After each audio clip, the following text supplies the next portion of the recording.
And welcome everybody. In this room today we are judging the 2019 AIPP Epsom Victorian Tasmania Professional Photography Awards, the Illustrative category, sponsored by Panasonic. My name is Rocco Ancora and I'll be your panel chair for this session. And our scribe at the moment is Luca, but we'll be joined by Bill Buckman a little bit later on. Our judging panel today consists of Andrew Campbell, Tony Hewitt, Sue Ellen Cook, Mandarin Montgomery, Julie Ewing, Jose Aguiar, Dean Mainsbridge, and Bruce Moyle. So welcome to all the judges. Okay, so the illustrative category aims to recognise photographs taken or produced to illustrate a subject or topic.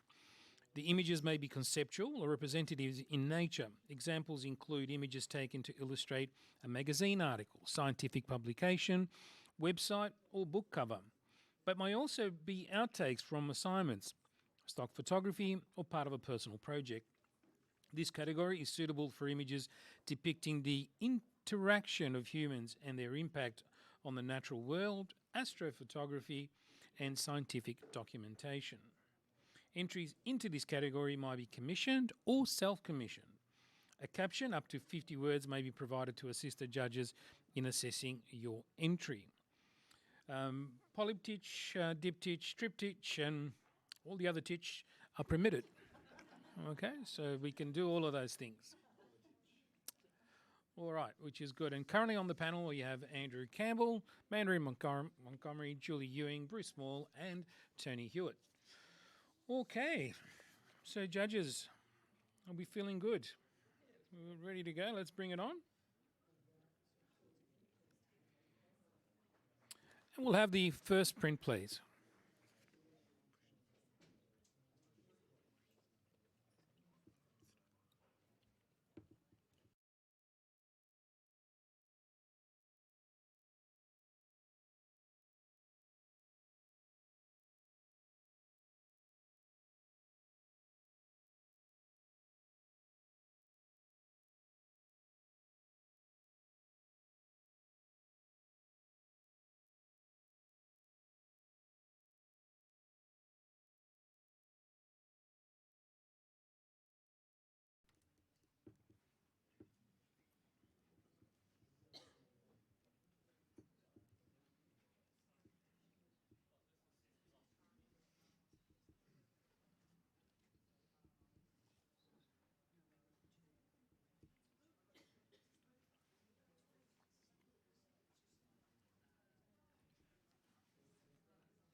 Print scores 80, and it's a silver award.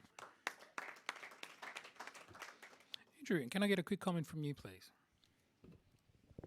Congratulations to the entrant. The piece left me a little bit what am I trying to say here? Underwhelmed, I think is the word I'd probably go for there, because the tonality of it seemed very flat. Everything seemed to be blending into itself, and I think it would be much stronger if the author punched up the print for the APA. Okay, thank you. Could we have the next print, please?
Mandarin, could I just get you to enter your score again? Thank you. Brenda scored 89, silver distinction. No, because I wanted to take the challenge from Julie. So you can only address your challenges through the chair because Julie had a higher score. That's all. So I don't. Can we change that on the system? Can't change it, so I'll have to accept your one on 90. Okay. All right. So I'll hear from you, Mandarin. I'll accept your challenge. Thank you. This image is one of those images where it captivates you for more than a millisecond in a world where there's so many millions of images. To actually capture someone's attention for the amount of time this does.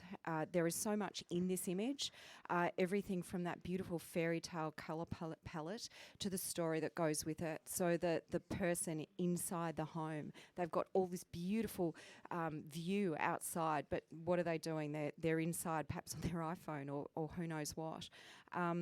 It is absolutely perfectly composed.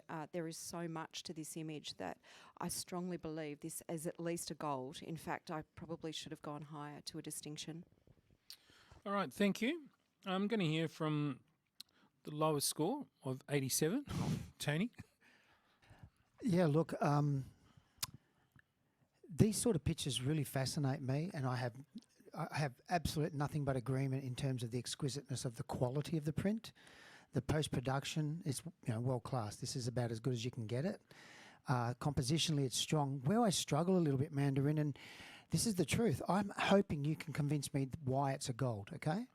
And I couldn't give it a gold because I hadn't got those reasons on my own. What I want to understand, you said the story, etc. The story you told me isn't the one I see.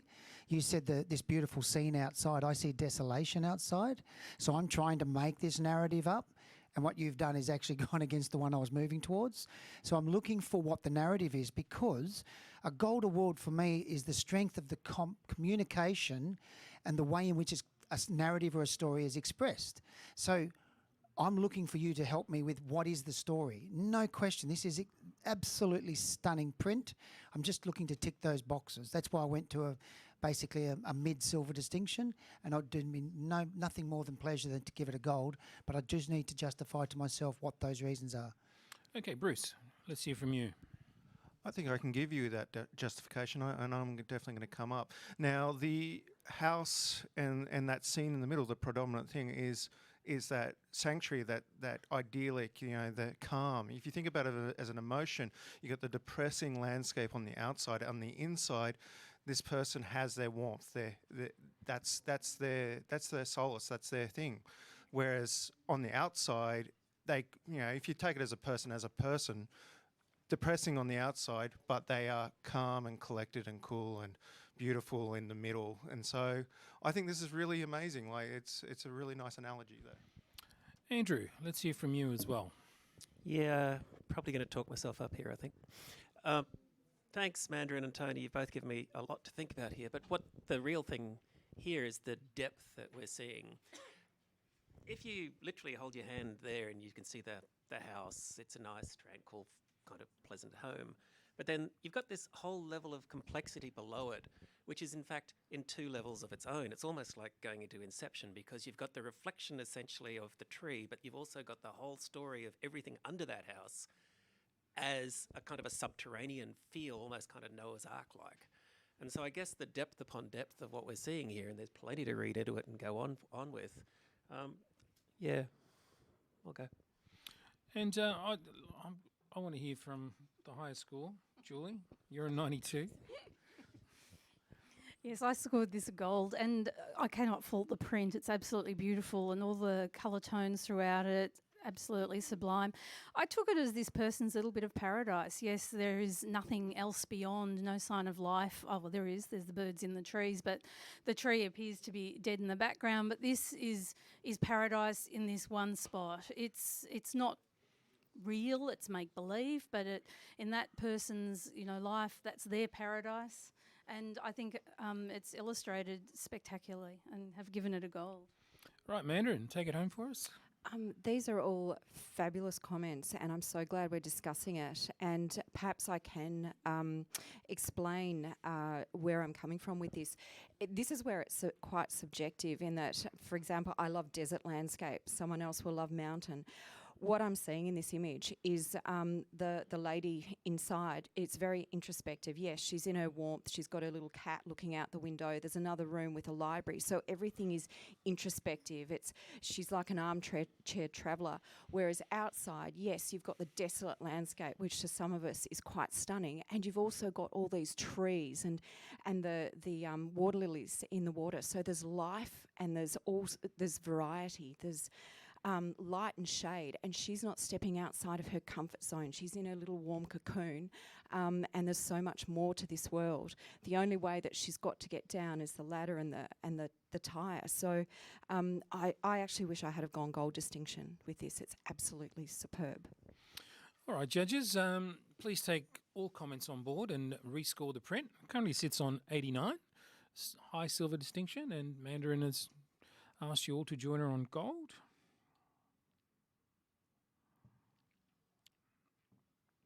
And that you have 93 gold award. Excellent work, judges. Very good. Okay, so we'll have the next print, please.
Print scores 80, silver award.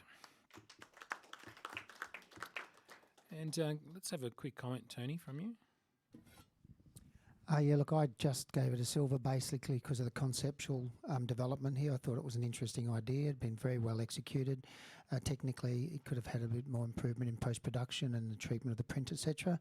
But I love the idea and the concept, and I found that to be quite a unique thing that they've done very well.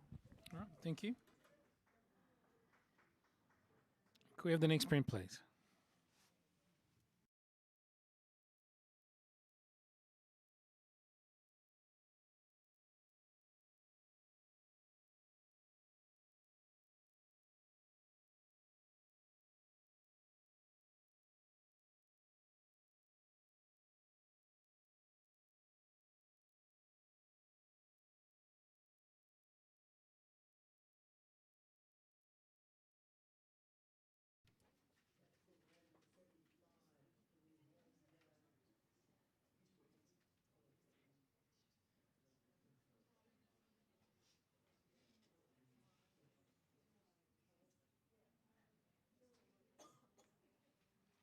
Print score 76. And a quick comment from Andrew, please.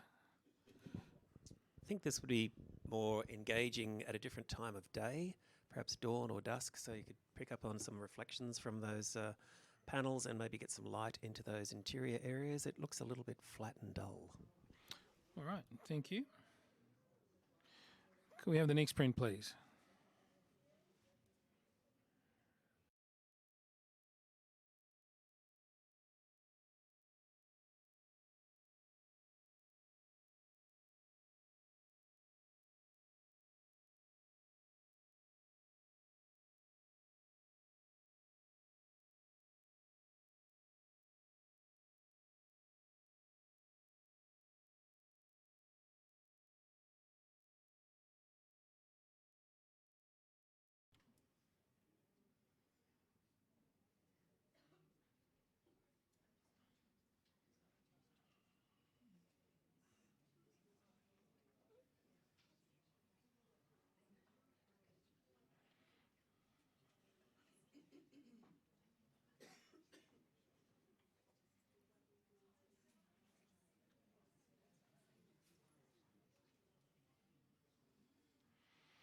Print scores 82, silver award. Andrew, I'll accept a challenge from you. Who's on 87? So take it away. Compositionally, this image is superb. It's so dynamic and so, I guess, clock face-like in some ways. The balance is exquisite. The tonal range is probably why I'm not asking you guys for a gold here, because it's sort of a little bit monochromatic. But gosh, it hits you in the face with the impact. So let's talk a bit more. All right, Julie, you saw something a little bit different. You're on 77. Yeah, I think I found it just off that symmetry of the clock, just that slight off balance and the colour tone for me that put it in high professional practice, but not an award. So I'm waiting to hear more. Yeah, okay. Tony, let's hear from you. Yeah, look, I see why Andrew's excited about it, and that's why I gave it 82. I can see what Julie finds not working for it. That's why I gave it 82. So I haven't got much to add. All right, okay then. Let's hear back from Andrew with your right of reply. Look, there's also some strong textures to be enjoyed here when you get up close. You see every little detail in the jetty and every detail in the boat, and what that does, it makes it quite three-dimensional. So it works on two levels, because you've got the three-dimensionality of the actual objects which appear to be floating, but then you've also got the geometry of the shape, which might affect my fellow judges' OCD, but not as much as it does mine. And as a result, I'd be asking for a distinction on this. Okay, judges, can you please rescore the print? Taking all those comments on board. Currently we have an 82, but Andrew wants a little bit more.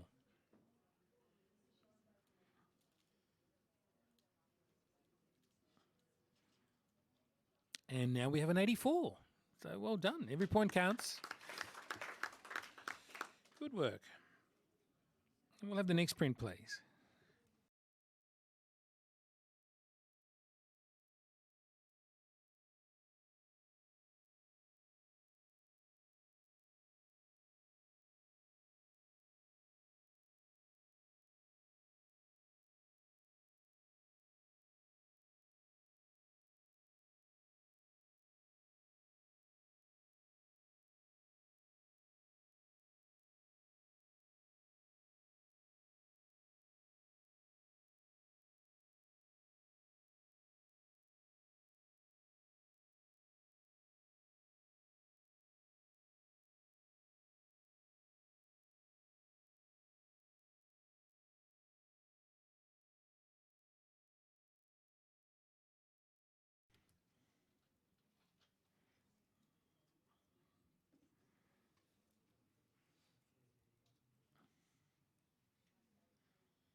Print scored 85, silver distinction. But I'll accept a challenge from Mandarin, who's on 90. Take it away. I believe this is an image that we definitely should talk about, and I do believe it's worth a gold. It's absolutely so beautifully conceived. The shapes, the composition, the printing, the paper choice, the story of the butterfly at the top, and it's like life, and it's like a timeline from top to bottom, with the skulls sitting at the bottom. I will say that there's just one point that I'm not quite sure of within the storyline, which is the little rabbit down the bottom, but perhaps someone else can enlighten me on that. It is, however, perhaps something that leads you to ponder more, and perhaps if we had more time to look at it, we would gather more in the storyline.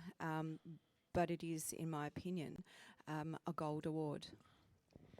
All right, thank you, Mandarin. So judges are having a closer look at the print. And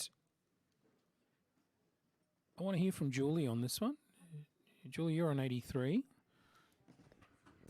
Yes, I thought all the elements in it were exquisitely put together. I was trying to work out the story. Mandarin's given me a bit more for it.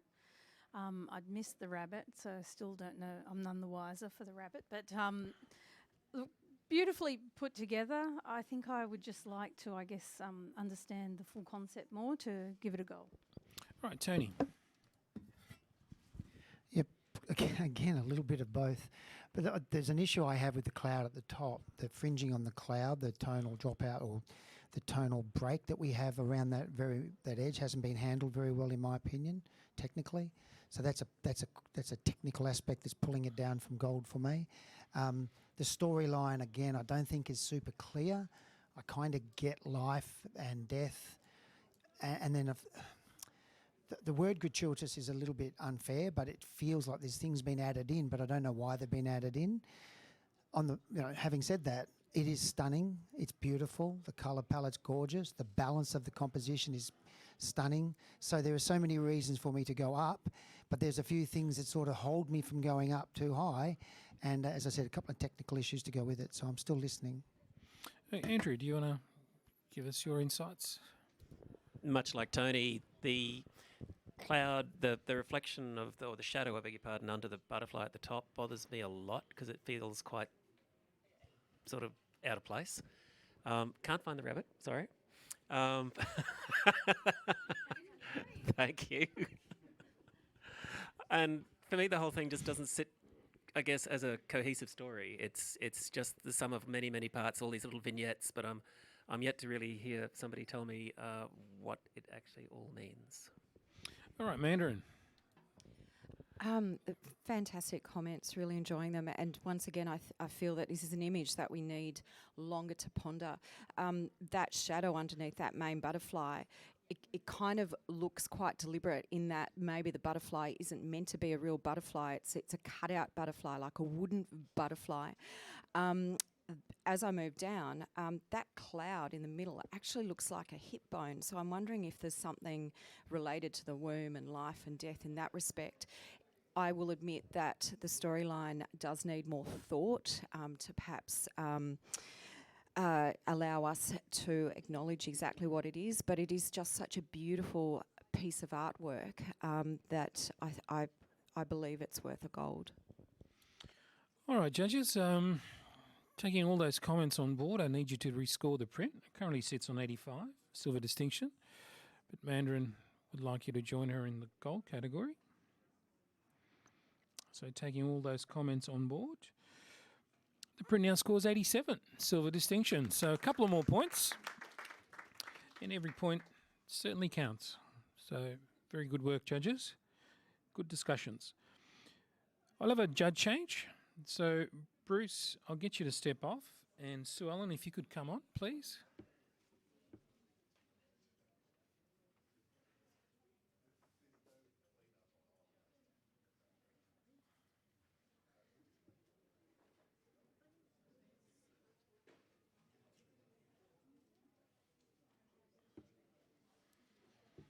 Okay, and we're ready to go. We'll take the next print, please.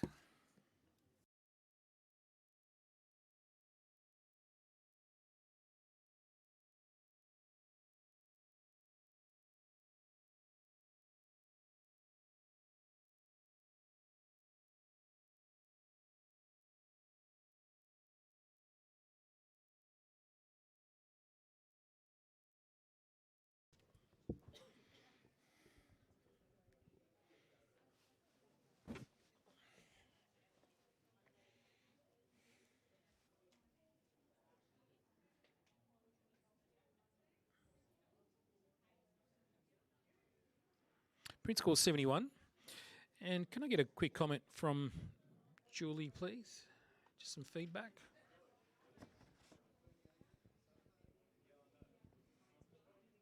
Tony?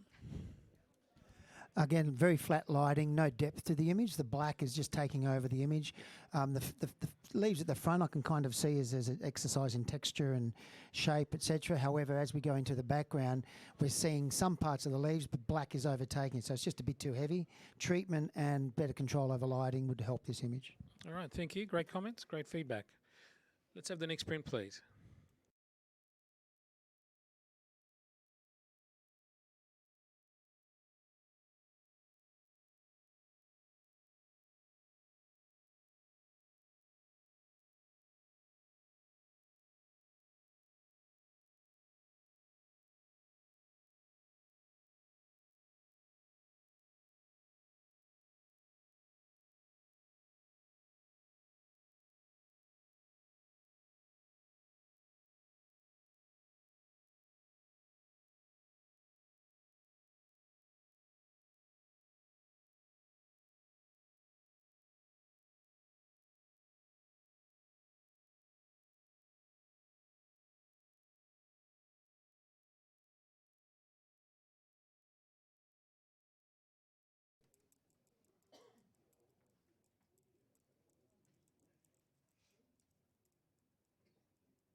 Print scores 79. Julie, you're on 85. I'll accept your challenge. So let's take it away. I'm absolutely positive we could bring this up at least to a silver. It very intriguing. It's like a face. Is it a bird? Is it an aerial? Is it landscape? I don't know. The colours within it, though, are really appealing. There's beautiful, pure colours there. It's just an interesting play on shape, texture, visually appealing to the eye. I think we could perhaps consider a silver here, please. Okay, Andrew, you're the lowest score. Need to hear from you. There's a notion of pareidolia, which is when you lie back on your back and you look up at the clouds, you think, I see a bunny rabbit or I see an aeroplane. On this case, you can definitely see a face. But I guess it's so nebulous in that what are we looking at? So I'm now thinking, okay, how does it feel? And I find the colours discordant, and the piece of art that I'm looking at, I'm sort of looking at it as, well, is it something that you would enjoy and want to see on your wall or not? And I find the colours very jarring, and whilst I see shapes in there, I'm not seeing enough there to want to reward it with a silver award. Tony, you were in the silver range. What can you tell us? Yeah, look, I chose not to look for something in this image deliberately, and I thought we're in an illustrative category, and I looked for an image and I thought, could this be illustrative of something? And then I found myself going in all sorts of directions, because it could be illustrative of microbiology, it could be illustrative of, dare I say, deep space, but not. But I see that it could be an aerial, the extensions of all of these ways of seeing the world in its micro or macro form. But then I thought, okay, technically, almost every colour is represented. I don't see any one colour really over-dominating. I don't see any colour. And the interesting thing when we talk about gamut or the choice of pushing a colour all the way, no colour appears to me to have gone too far. A lot of them are sitting bang on the edge, right on the edge. We have some heavy dark areas, we have some light areas. I just find that for something this chaotic, it's got this simple beauty about it. And for those reasons, I began to warm to it, and I can understand why Julie fell in love with it. I can also understand Andrew's comments about, it's not really sort of coalescing into anything for me, but I think that's what I'm enjoying, that I'm not being suddenly going, oh, there's too much of this or there's too much of that. There's a lot of everything, and yet they're all kind of cancelling out each other out and supporting each other at the same time. So for an illustrative piece, I think it's been really well done, which is why I gave it a silver. Okay, so you'll write a reply, Julie, on this. I need an encyclopedia to understand actually Andrew's response to me, but what I love is I think this is a piece for the wall, because as you sit here and look at it, you do see all sorts of different things in it. I see a frog and a bird, and then I see it look almost like Aboriginal art at the bottom. As for colours not working together, those colours sing together. I just think they're absolutely beautiful. I think it's a very clever piece. We don't know what it is, but we're all reading something different into it. And for that reason, I'm actually now going back to my silver with distinction that I scored it with. And I think that this does have visual communication that's got us all thinking. And what is it? But what does it matter what it is? It's what we see in it. And I think it's very interesting and appealing and makes us think. So I'm thinking silver with distinction, fellow panel members. All right. Well, thank you for those comments. Judges, I need you to rescore the print, taking all those comments on board, of course. Currently, we're at 79, and Julie has asked you to join her in silver distinction for this print. So taking all those comments on board.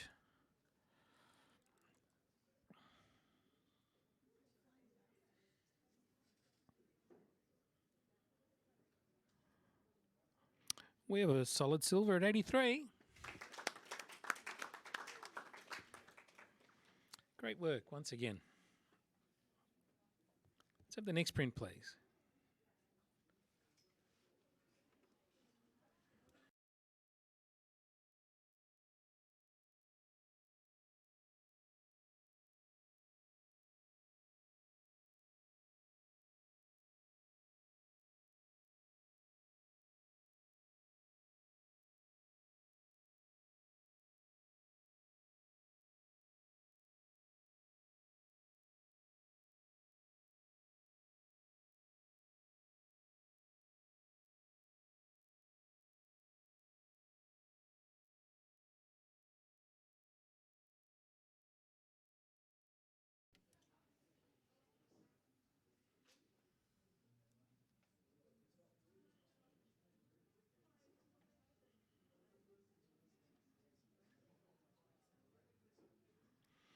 Print is scored 77.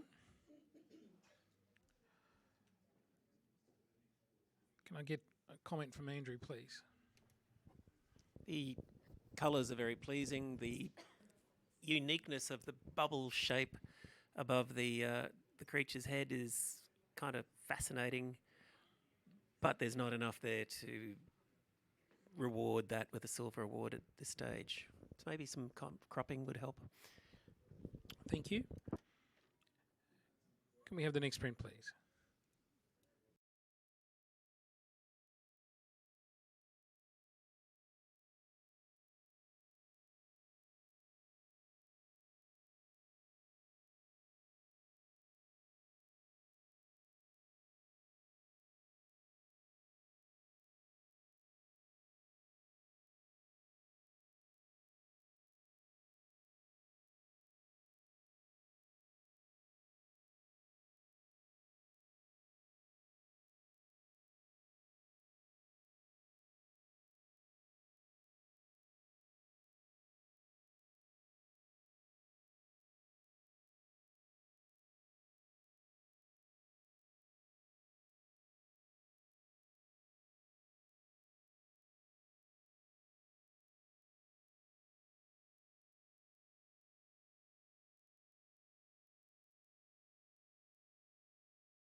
Print scored 85, silver distinction. And can I get just a comment from Mandarin, please? It is an intriguing image, and I applaud the photographer for creating something along these lines. Where I struggled to understand it was I can see what looks like almost a clown face in the centre of the image, but the expressions of the girl on the outside, just there's a disconnect there. I would have liked to have seen a little bit more expression. All right, thank you. Thank you, Lacey. Just someone takes a seat. Well, now the judge change, so Andrew, you can have a rest. And Lacey, you can join me just on here. Just musical chairs. That's all it is, really. Yeah. So Lacey Barrett joins us in this room, so welcome.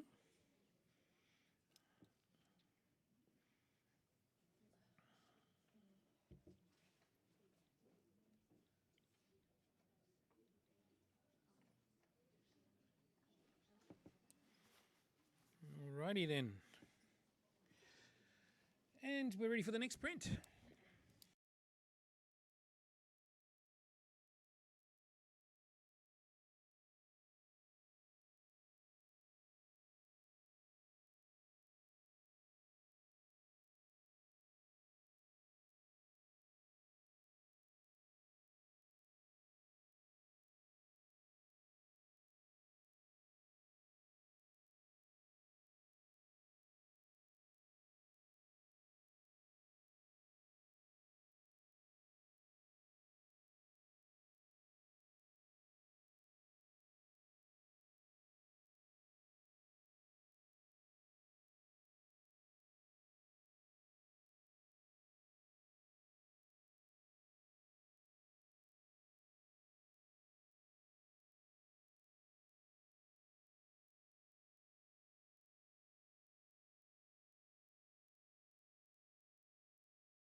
Image, wet plate collodion image, 9 exposures, camera-less technique made in the darkroom, combining photogram projected image into one montage.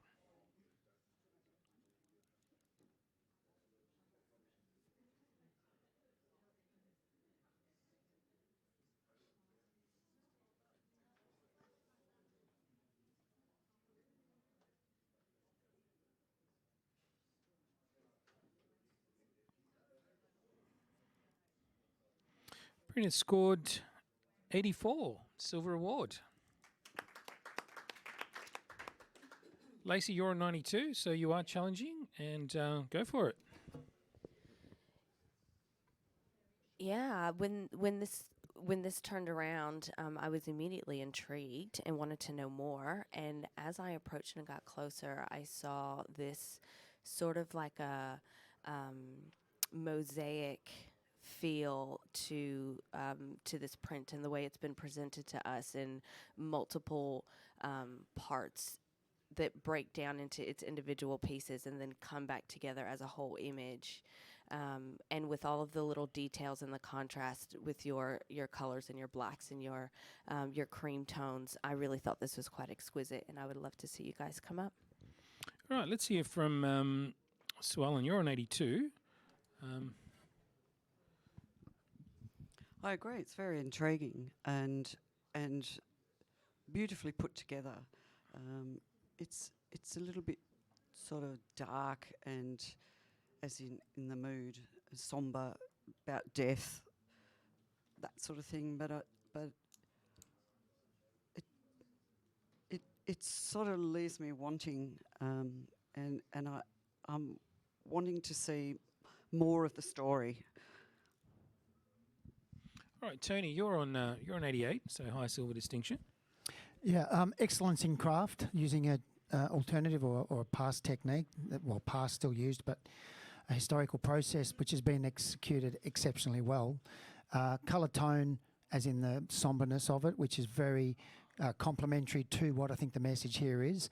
The bringing together of 9 pieces about the jigsaw of life. I see echoes of archaeological digs. I see echoes of historical references where life has come from. I see hope in the dragonfly wings. There's a sharpness in there that you just don't get. It's just part of this process in the claws. So I see this foreboding in the dark silhouette nature of the skeletal figure and the pointiness of the claws, and all of that's offset by such an ethereal, lace-like nature of these dragonfly wings. So as an illustrative piece, I can see so many applications for this. As an execution of technical skill, it's at a very, very high level. And for those reasons, I couldn't, for me, possibly go below silver distinction. It has to be in silver distinction. So all I'm looking for is the excuse or the argument as what would take me from where I am at 88. Imagination and innovation. I don't see innovation in technique because this is an old technique. And I don't see imagination to take me into gold. But I am listening, Lacey, so I need a little bit more. But I do feel very strongly that this is absolutely worthy of a silver distinction, particularly for this category. All right, so Lacey, you'll write a reply on this. What overtook me so much emotionally about this image is that it reminds me of when you can buy the bugs and they're in like resin. That's what this reminds me of. And it's something that my boys really, really love is to collect those. And so I was very emotionally drawn to this in that illustrative way that you are that you're preserving the archaeological and just the bugs and you've got the skeleton that represents that archaeological aspect of it and that preservation, which is also displayed with the preservation of using old cyanotypes and the way it's presented just beautifully. Okay, thank you. Judges, I need you to rescore the print. Taking all those comments on board, it's currently on 84, but Lacey has asked you to join her in gold. She's on 92. So taking all those comments on board, you please rescore.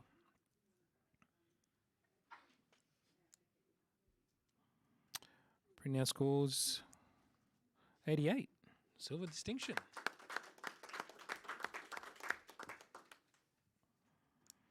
Fantastic. All right. We'll have the next print, please.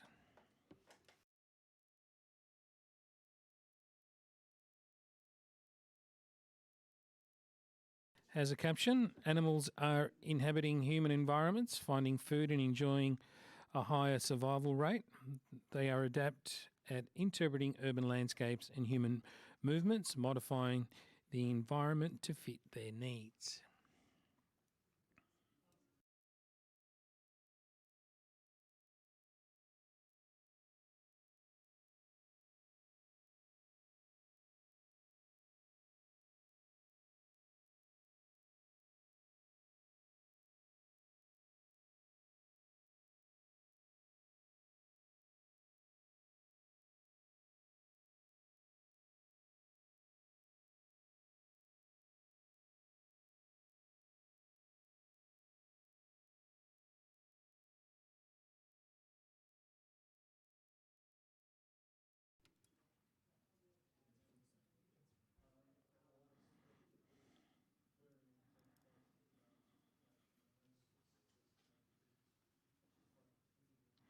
Print scored 79.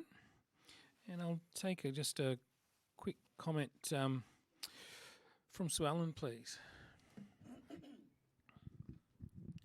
Very interesting concept. I think revisiting this opportunity might be difficult, but the lighting, I think, could be better at a different time of day. All right, thank you. We'll have a judge change before the next print. So, Sue Allen, thank you. I'd like to bring Bruce back on, please.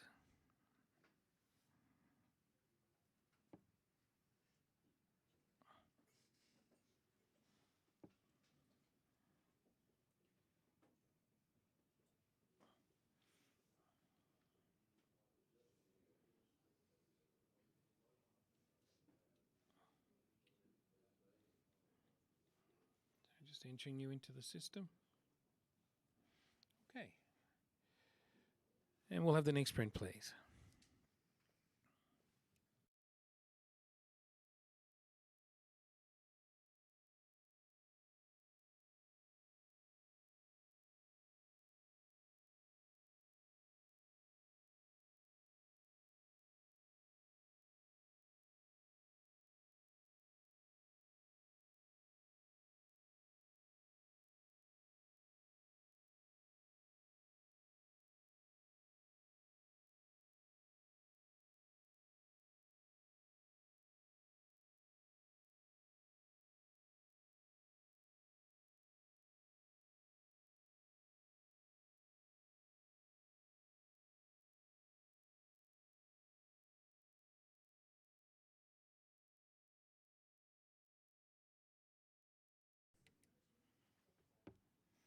The caption for this is I just have to remember there will always be days like this.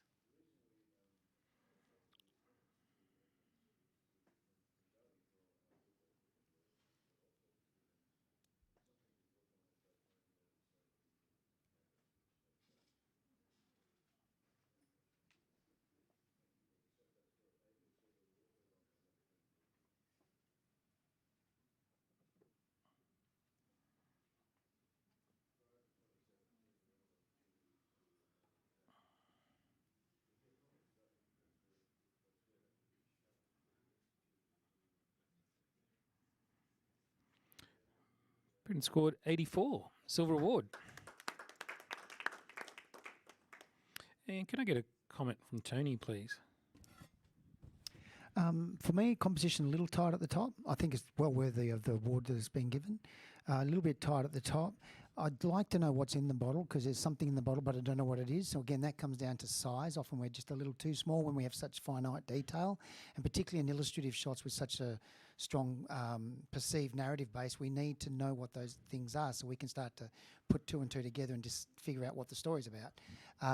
And I just find for me it's just that little bit flat, just a little bit flat. I'd like a little bit more in it, understanding that it's about peace and calm, etc., but it just feels a little bit flat. All right, thank you. Great comments, great feedback. Let's have the next print, please.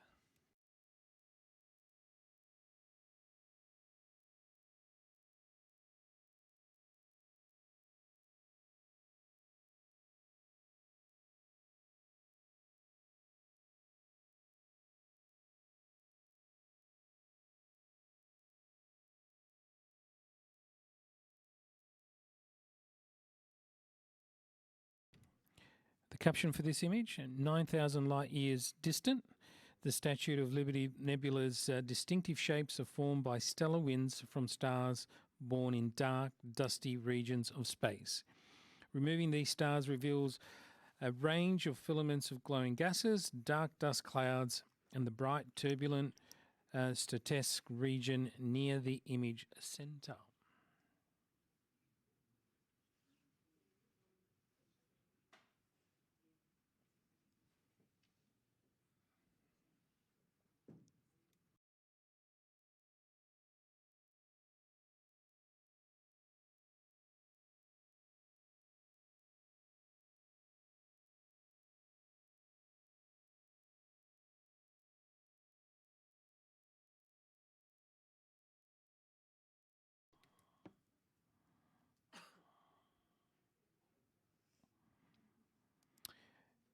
He scores 87, silver distinction.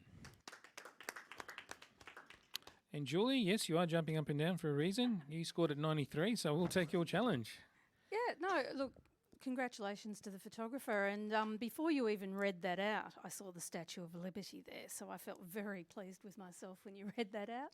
I thought it was actually in fire. So then hearing the rest of the narrative that went with it, it's absolutely beautiful. And the movement within that, and then capturing something that does look like an iconic structure within that. It's how many light years away was it? 9,000, a mere 9,000 light years. That's all. So yeah, I thought it created this amazing portrait within it for all those many light years away, and a beautiful colour palette with those the orange to the blue tones, which are of course complementary. No, I gave this a gold, and I really think we should consider it a bit higher. All right, Tony, you're on 86, so you're a believer. Yeah, look, one of the things that I was fascinated by when I first saw it turn around and before you gave us the title was I wasn't sure whether I was looking at something in deep space or I was looking at something that was actually a sunset and a thundercloud. And if you go up to the north of Australia during the build-up at sunset, you'll get a lot of this sort of feel. And so taking out the stars was quite a clever thing because it kind of removes one element and allows us to focus on another. Like Julie, I also saw the Statue of Liberty and thought, pretty clever, aren't I? The challenge for me when you come to these images is the technical know-how that's required to do this and the quality of the type of equipment and the capture is just so high. It's just to get it in the first place and to get it right, it just requires a hell of amount of technical knowledge and specific process. But at the same time, I also look at it and I see whites that are starting to blow out, and that bothers me, because I'm looking at this white bit in the middle and thinking just a little more detail, just a little more. But then I talk to myself, because I do that a lot, and I think, but the white does hold me in the middle. It provides a mid-tone contrast, and I just talk myself into a gold. There you go. Alrighty then. Yes, our judges are special. So we'll take Mandarin, yes. If William Turner was going to paint the cosmos, this is what it'd look like. Not only does this represent, the Statue of Liberty, which we all saw, but that lightning bolt that is blown out, that is perfect for this image, reiterates this. It's like an energy bubble. The Statue of Liberty is punching up into the air and you feel the energy. So there's so much story and narrative. The colour palette is superb. I'm actually going up to gold too. So beautiful image. All right, so write a reply, Julie. Let's... I think you're with me, guys.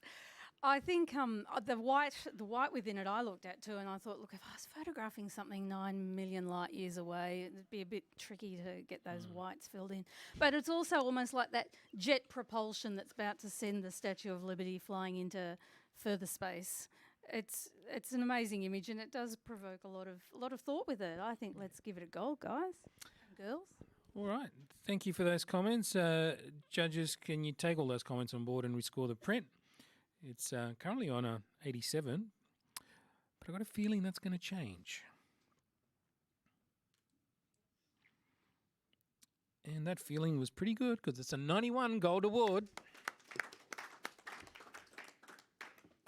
Great work, judges. See, if you talk things out, it makes sense. Yeah.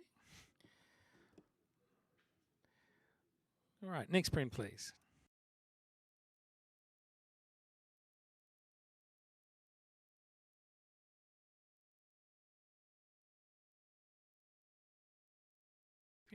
So, Jose, can you step in for Mandarin?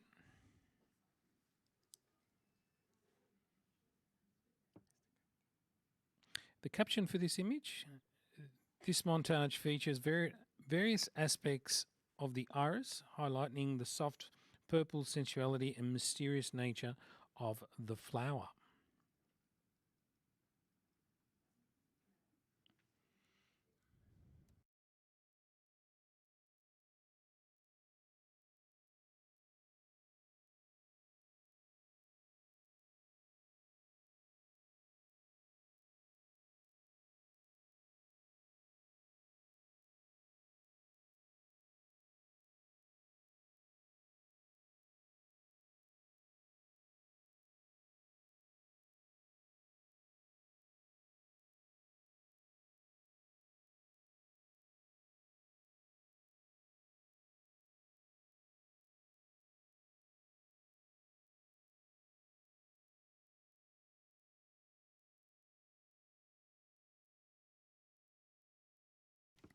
Print scores 77. And Lacey, you're on 83. You can challenge. Julie? Okay, in that case, I'll take a comment from Bruce on this one. I like the idea of the, what do you call a four-way diptych? I have no idea. Quadraditch. All the ditches. Yeah. But for me, the biggest thing I found with this is that I couldn't find elements in each of them where I was going to. I found the focus in each of the images was lacking. So I maybe just look at where you're really training the eye for each image. All right, great feedback. Thank you, Bruce. So we'll accept that score. Thank you, Jose. Have an next print, please.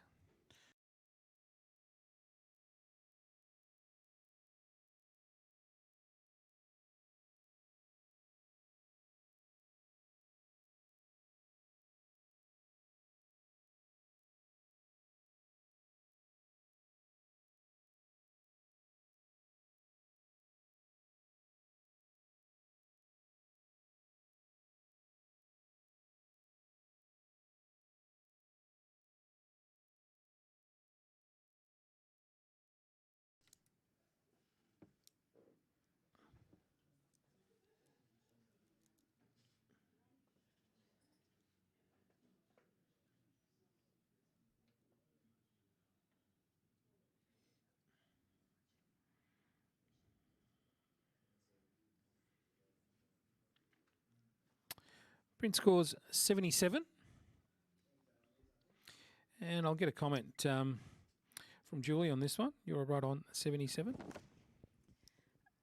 Yeah, I appreciate the geometrical patterns created. There's one little white spot up there that I just keep going to up in the top left before the larger triangle, just the little triangle, and the flat tone of it.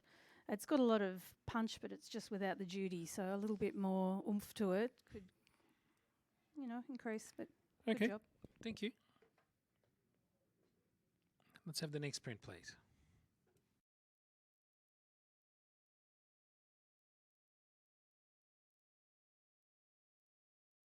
Devouring its own tail.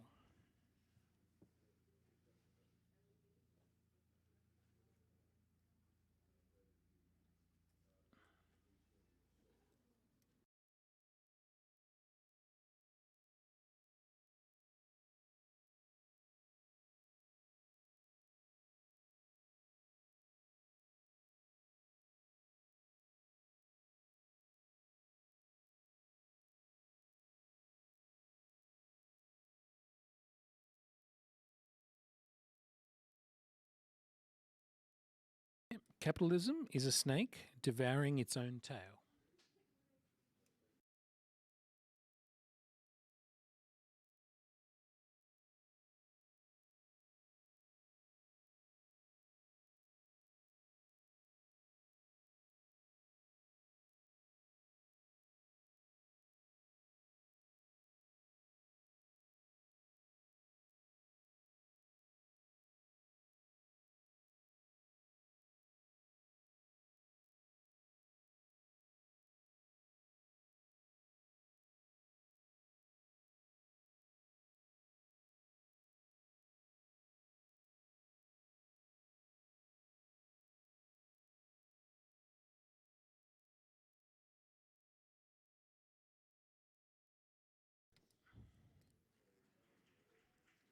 Print scored 79.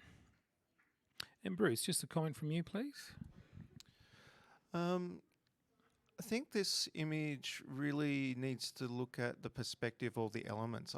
For me, the elements just didn't go together. The feet of the woman in the background really throw me for the rest of the image. I think the idea of what you're trying to do here is really great, but the elements just don't stick together for me. All right, thank you. Let's have the next print, please.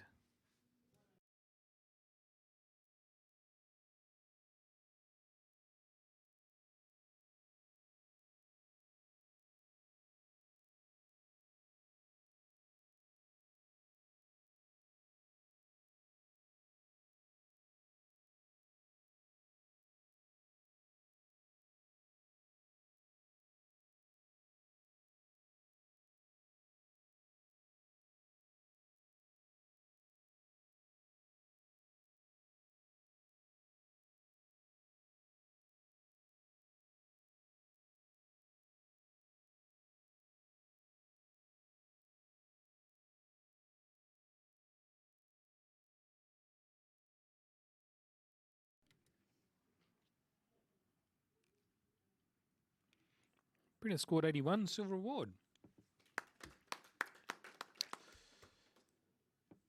Bruce, your challenge. I'll accept your challenge. You're on 86, so take it away. This print is really well handled. You probably can't see it, but once you get into it, like the details in the green leaves are spectacular, and all the line work in there and that. And I think the tonality of the pink red to the green is beautifully handled, and those shadows where you come into the twigs is perfect. I think that as a technical piece of post-production within the flower itself and the leaves and that, I think it's done really, really well. And the print's handled really well for what it's been given. All right. Lacey, you're on 77, so you're the lowest score. Can I have a comment from you, please? Yeah, the tonal ranges in this are absolutely spectacular, but I think what stopped me from going into that award range is at the very, very foreground of this image in the greenery, I could not see any detail in that leaf, and I was looking for. There's so much exquisite detail that I was wanting that little bit of detail in the foreground as well. All right. Let's hear from Tony on this. Yeah, I go with silver. I agree with what Bruce said. I held out of, stayed in low silver because I think compositionally it's a bit tight, the crop. The top of the leaves is sort of a bit tighter, a little bit more breathing space, a little bit more top and bottom might just help it. I don't mind the lack of detail in the stem at the bottom. I think that gives us a heavy, like a darker tone to balance those highlights in the middle off. So, yeah, I was quite comfortable with mid-silver. I'm not sure about distinction, but I'm listening. All right, Bruce, right reply. Yeah, I think Tony has seen where I'm going with it, with that heavy base with the leaves coming out and being complemented with the red of the background. And I just ask you to at least just see if you can bring it up just to show that they've worked really well on this, and compositionally I think it's done well. All right. Thank you. Judges, can you please rescore the print? Currently it's on 81, so it's a silver award. But Bruce has asked you to go up to the next category.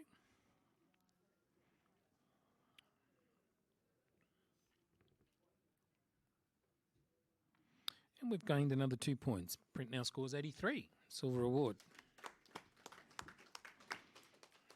Thank you, judges. We'll have the next print, please.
Printer scored 79.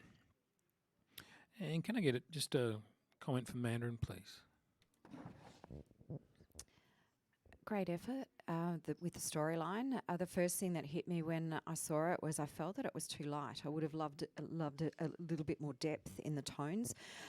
When you're putting elements together, you've got to be really mindful of making sure the focus is congruent, foreground, middle ground, background, rather than jumping around.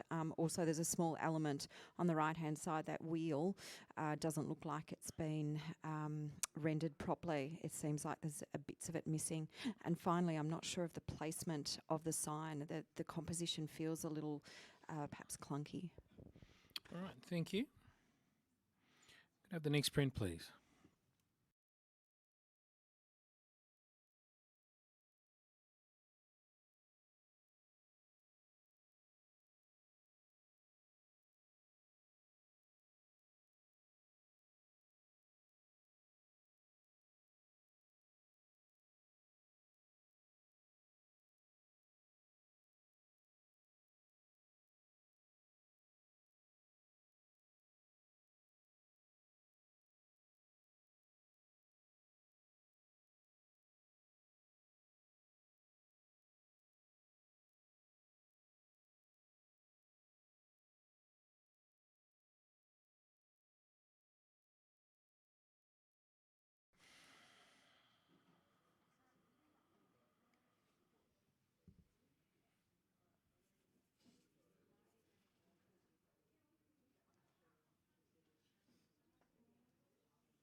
Print scores 82, silver award.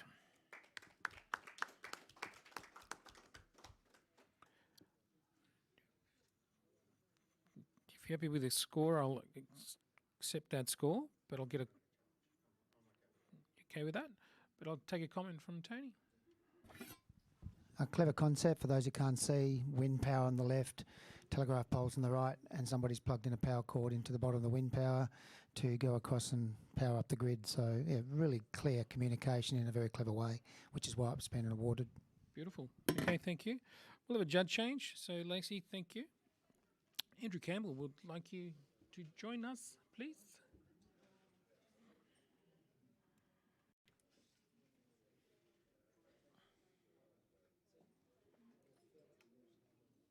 Okay, just got to find you. I know where you are. There you are. Good-o.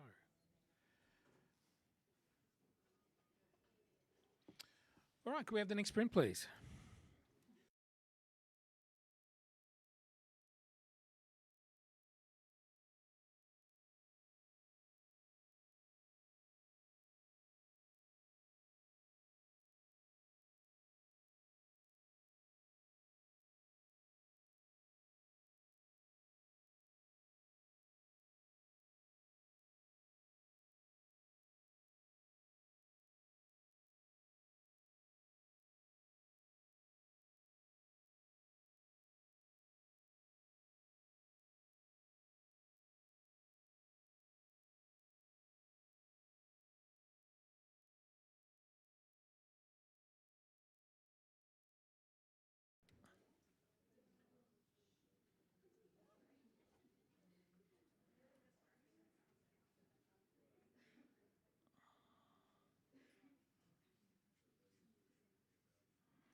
Print scores 79.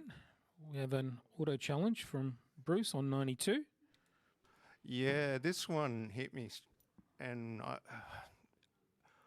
it's confronting to me actually, because it's to me it reads as sort of, you know, female mutilation, genital mutilation. It's clearly pink vagina, sewing up, needle, thread. You know, it's that domination. It's quite confronting to me.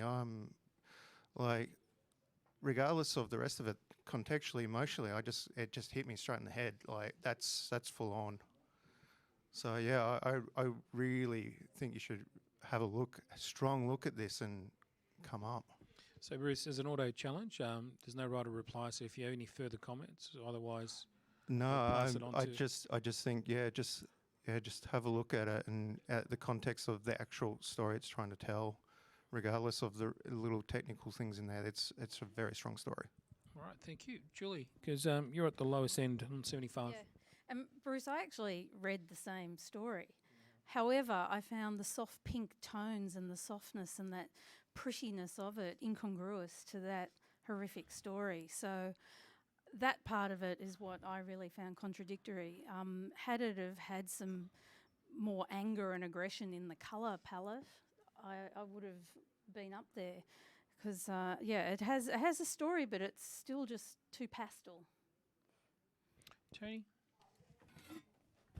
Yeah, I'm a bit conflicted, and thanks, Bruce, for sharing how it hit you, because I feel your emotion, and it helped tidy up some loose ends for me, and no pun intended there, seriously, but it kind of pulled some things together for me, and then I go back photographically. I think it's the wrong crop. This would have been much stronger as a square, in my opinion. The top and the bottom are really distracting and not doing anything to strengthen the image. I think the needle is not obvious to be a needle. It's hard. You've got to look at it and then assume it's a needle. But having said that, the strength of the narrative and the emotional impact, which I didn't feel like you did, but now that you've mentioned and brought it out, I can feel it. I'd be comfortable seeing this as a low silver, purely to reward the strength of the communication, the strength of the narrative, but I couldn't see it going any higher for me than at that very low silver break at all, purely because compositionally and photographically it needs improvement. But I award the photographer for the courage to produce a narrative and to have put it in such a way that does have that impact. All right, any further comments before I get you all to rescore? Okay, judges, can you please rescore the print?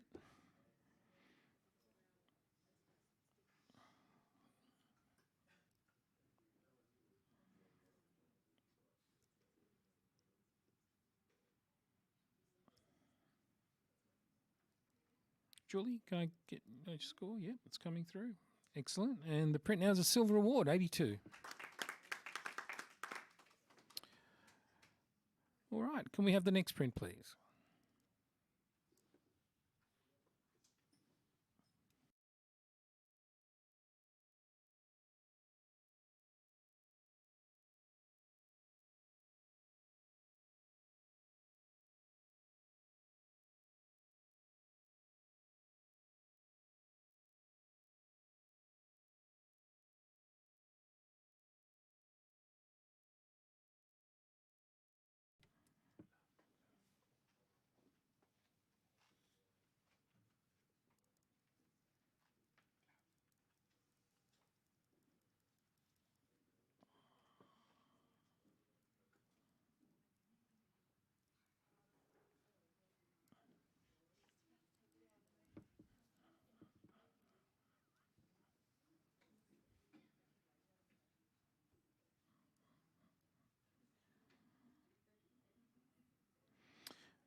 Print scores 79. Julie, you're on 86 and you'd like to challenge. I'll accept your challenge. Take it away. Surely this is a silver. It's got this beautiful, I guess, opposition of cool tone and warm tone, but they work so well together. And we've got the grayscale up the middle. It's a beautifully seen geometric pattern of a building, beautifully photographed. There's lovely tonal range throughout, and I think it's spectacularly captured, printed. Perfect choice of paper for it. Gives us that metallic sort of finish. I think it's really well done and deserves a silver. All right. Andrew, you're on 77. You're at the lower end. I'd like to applaud the composition. It's dynamic and powerful. There's a bit of tension on the top right-hand side that maybe a little bit of breathing space would help. But overall, the print appears quite flat and a bit dull. And were those colours stronger and bolder and they're more sort of light in that stairwell to create a three-dimensionality instead of a very much a two-dimensionality, I'd be right there with you.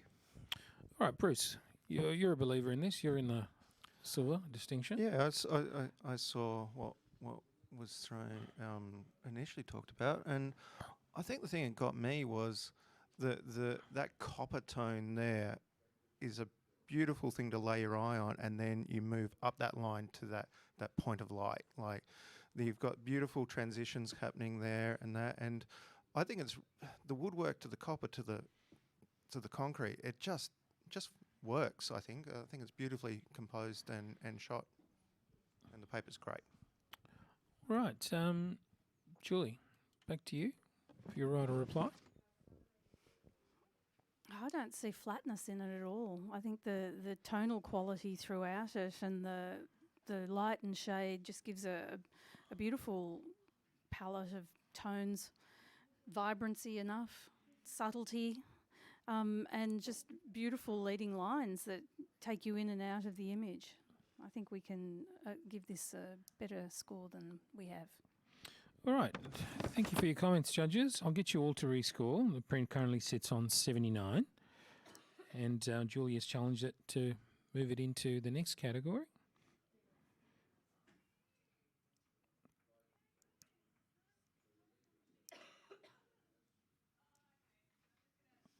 And the print now scores 82, silver award.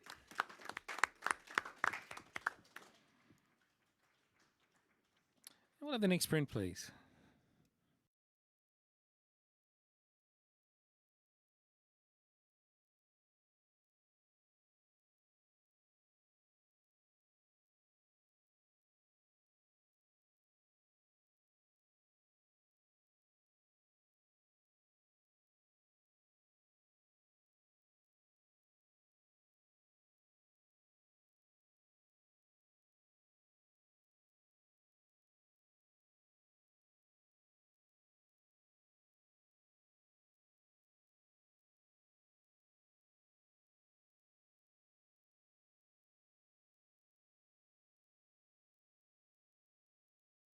There's a caption. It's kangaroo jump. Motion square.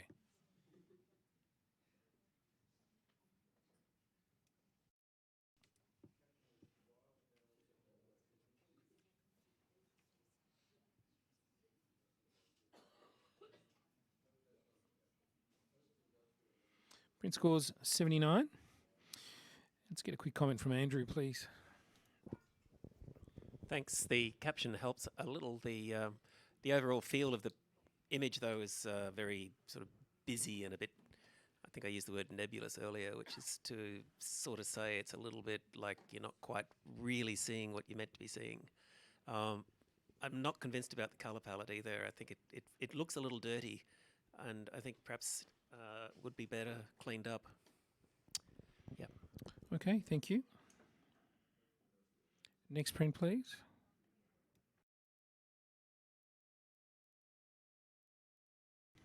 This image is part of my Less is More photographic series. The series was an exploration of the postmodernism architectural movement and its attempt to bring back ornamentation to modernist design.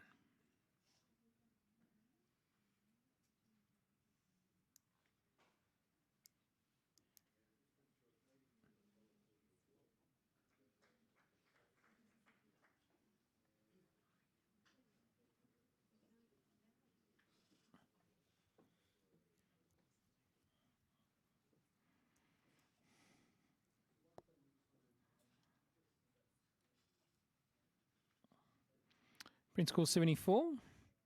And Tony, just a quick comment from you. I would have liked to have seen the vertical straightened up.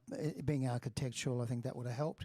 It means you're going to cut out some of the windows on the left, so you probably need to take a viewpoint from further back or with a wider lens. All right, thank you.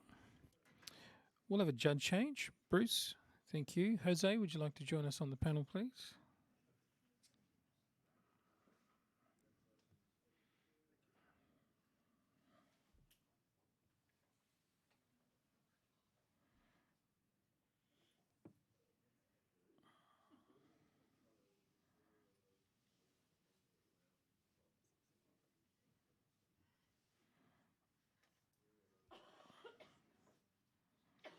All right, we'll have the next print, please.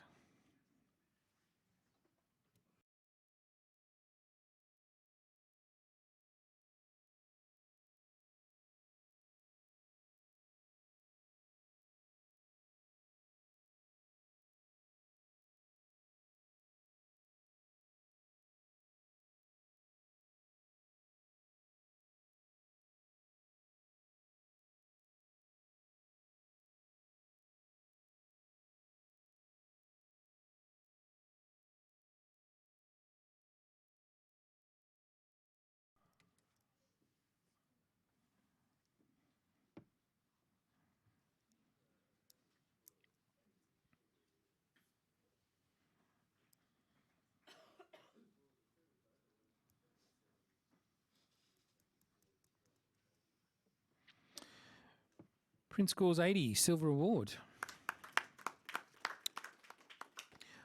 Just get a quick comment, Julie, please.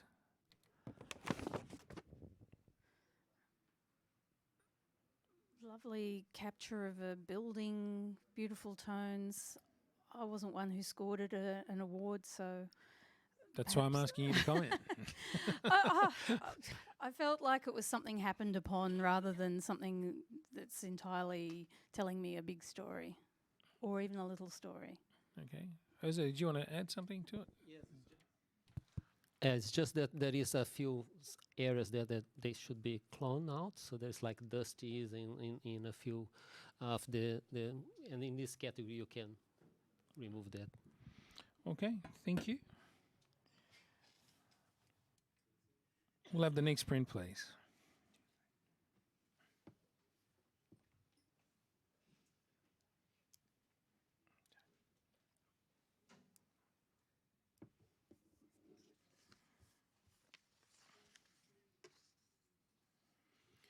We are judging the illustrative category, sponsored by Panasonic.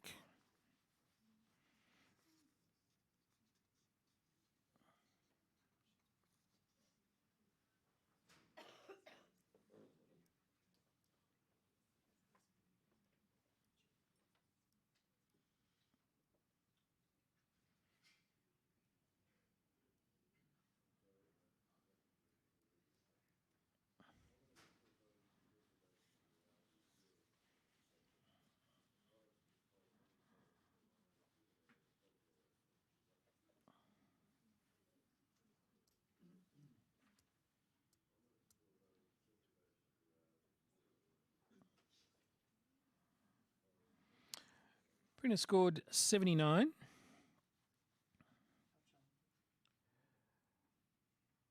We'll take a challenge from Tony, who's on 86.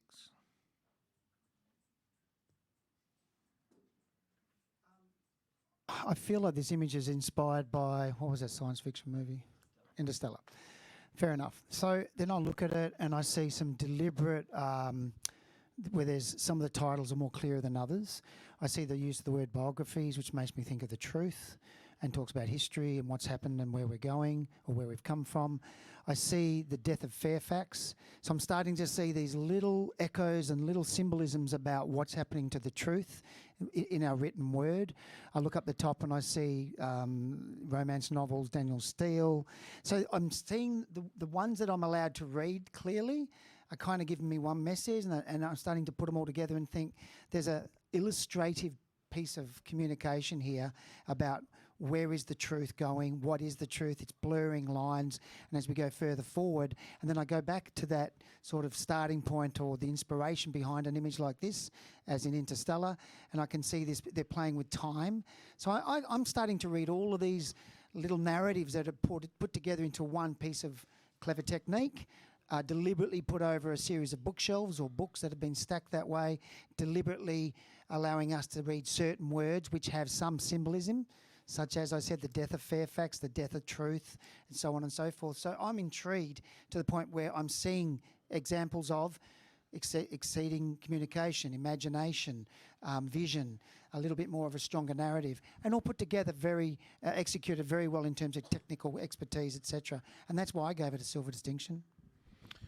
All right, thank you. Mandarin, you saw something a bit different. You were on 69. Yeah, I did. And thank you for the explanation, Tony.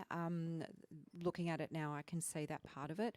Where I struggled with the image was that zoom effect. It felt like it was, there wasn't the intent in it that I wanted it to be. And where I mean that is it would have been fantastic to have an actual book in the centre of that actually summed up the whole storyline of what this was all about. The other things that I find disconcerting it would have been much clearer if it had have been photographed front on, because those shelves are at an angle that doesn't really work in my mind from a graphic point of view. Right, Andrew, let's hear from you as well. Well, I'll echo some of Tony's comments in the. I can certainly attribute this design and style to the Interstellar movie, but the thing that got me a little bit down was when I saw the titles. The nerdiness in me wanted to see science fiction, Star Trek, something up there that gave it that connection to where Tony's going with it, or even maybe no titles at all that maybe let interpret that for myself. But when I saw the actual very visible bits, and I thought, gee, that could have been amazing if they'd actually planned this all the way through and designed it and then did that effect. And then I'd be right there with Tony, if not higher. All right, thank you. Tony, would you like to? Look, I think I'm glad there's no science fiction titles, Andrew, because then it would be all about something that's not true. And that science fiction, the beauty of science fiction is we can look at science fiction movies, read the books and shut the book or finish the movie and go, thank God that's not true. Nothing's jumping out of my wife's tummy, you know? that's gonna cause they cause problems when they do, but anyway. But I think it's purely the reference to time and going back in time and having a chance to reflect on what have we learned. There's titles like again, you can't read all the titles, so I'm going to assume that what is in front of me is deliberate. And I see titles like The Traitor, The Leader. I see words like biography. I see the death of Fairfax. And if I start to put all of those together, I go, there's a message, there's a narrative coming through here about truth, about written truth, about us believing in fantasy and non-fiction, i.e. Danielle Steele. These are words and titles and authors that we very quickly attribute a meaning to. And then when I go down into the bottom, I get these other ones about things that I don't want to lose the truth. And then as we move through time, it's all blurring. So that whole feeling of perspective and, do we want it all shut? Well, it's becoming confusing to me. But that's what's happening with the truth. So am I assuming this? Well, all I can do is look at this piece of visual communication and say, what does it make me think of? And that's what it makes me think of. And out of fairness to the photographer, I have to say, well, you did that to me. Therefore, that piece of photography, that piece of visual art should be rewarded for a high level of visual communication, an example of imagination, an example of creativity, and good execution. So for me, that's why I end up in silver distinction, and I'd like to see it rewarded for those reasons. But I trust each of you to take on board what you've heard, and I'm sure we'll end up with the right result. Absolutely, and this is what exactly going to happen now. I need you all to rescore. Tony, I need you to put your score in again. Sorry.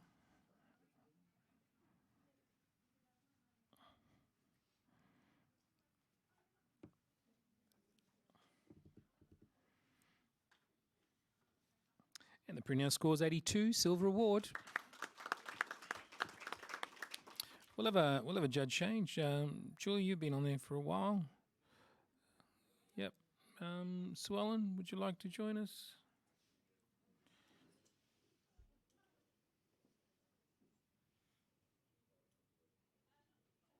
Just putting you in the system. Bear with me.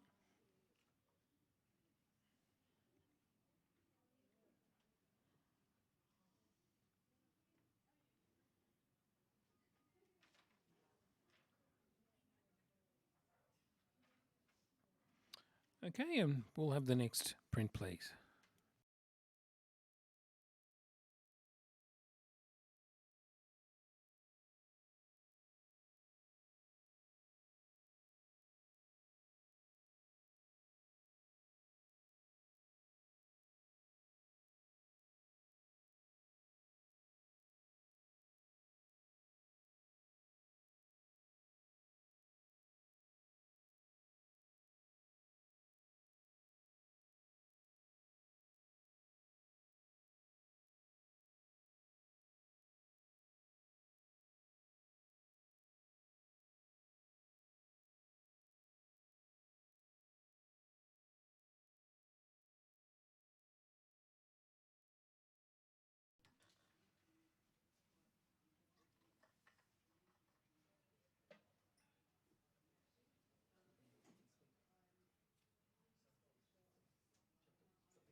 Print scores 76. And Sue Ellen, let's get a comment from you. You're nice and fresh. That's a very interesting image, and the symmetry is quite pleasing. I feel it's just a little tight, with the chin reaching the bottom of the page, or the image rather. It's probably a bit flat. I'd like to see a bit more contrast in that bug or grasshopper. But yeah, I think it's quite an intriguing image. All right, thank you. We'll go to the next image, please.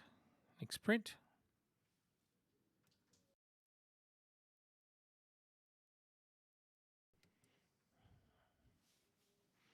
The caption for this is square peg, round hole.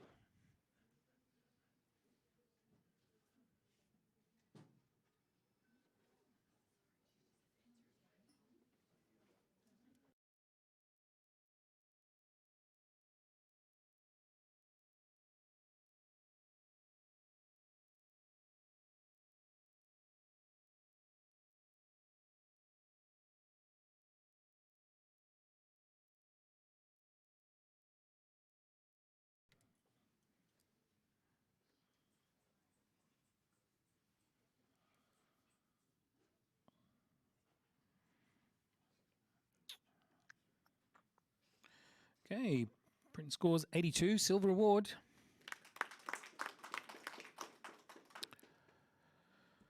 Okay, so if you're happy with that score, I'll accept that score. But I'll get a quick comment from you, Andrew, on this.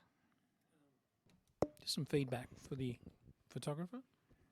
Not having scored this one in the award range, I'd be inclined to want to clean it up a little bit. It feels to me a little bit kind of murky. The pegs don't pop. don't think we need the title. I think I feel like I've been spoon-fed with that. And also, just in terms of cropping, some space at the top would probably help let the thing sit and breathe better. So perhaps some of those thoughts taken on board for APA could lift this even higher. Yep, absolutely. Thank you. We'll have the next print, please.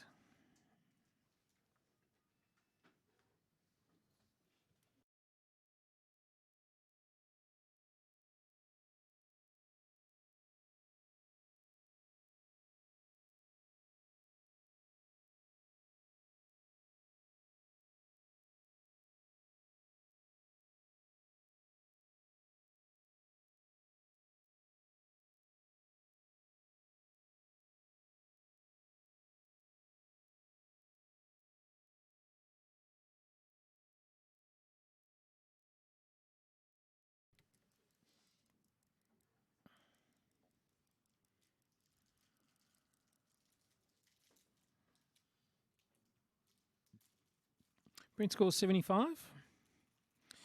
And Mandarin, just a quick comment from you. I applaud the intent of the photographer trying to create that emotion. I just feel that the colour palette, those harsh pinks are a little bit too heavy-handed in the areas next to the more subtle tones. All right, thank you. Next print, please.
Print scores 80, silver award.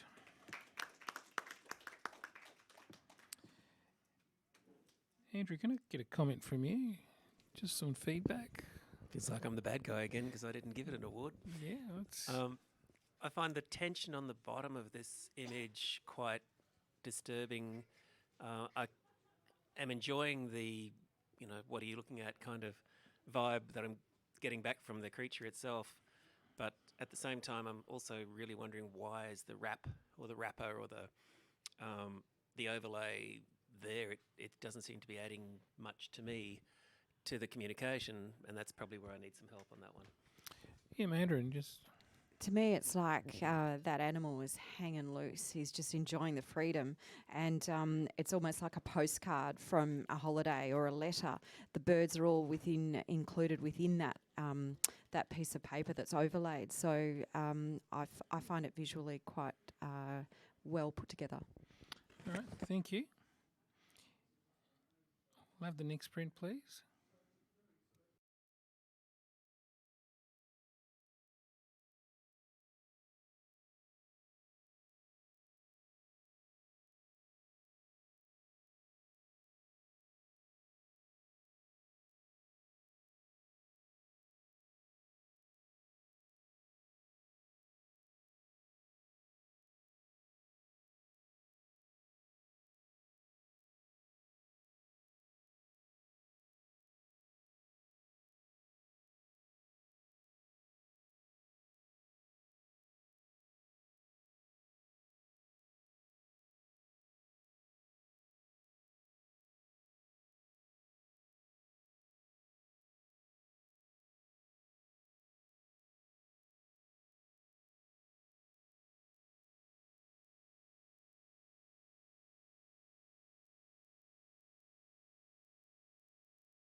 Print scored 86, silver distinction. Let's get just a quick comment from Mandarin. Stunning image, stunning colour palette, everything about it. Where I would have loved to have scored higher, and what held me back was those two little spiders on the branches at the top. They're kind of flattened. I would have liked to have felt that they were more real by having their little legs actually sitting on the branches, and then that would have given it a bit more reality in this fantastical scene. All right, thank you so much, Mandarin. Time for a judge change. Oh, sorry. Yeah, yeah, absolutely. Yeah. This is just that to go to the Gold Award, in my opinion, and according to the description here, it has to have an emotional impact, and that's what for me, that is what's lacking in there. All the rest, perfect technique, absolutely. Okay, thank you. Mandarin, thank you. And Dean Mansbridge is finally able to join us. Welcome. Yeah, welcome, yeah. You were on the list and now you're here. You're in demand. That's a good thing. Let me just put you in.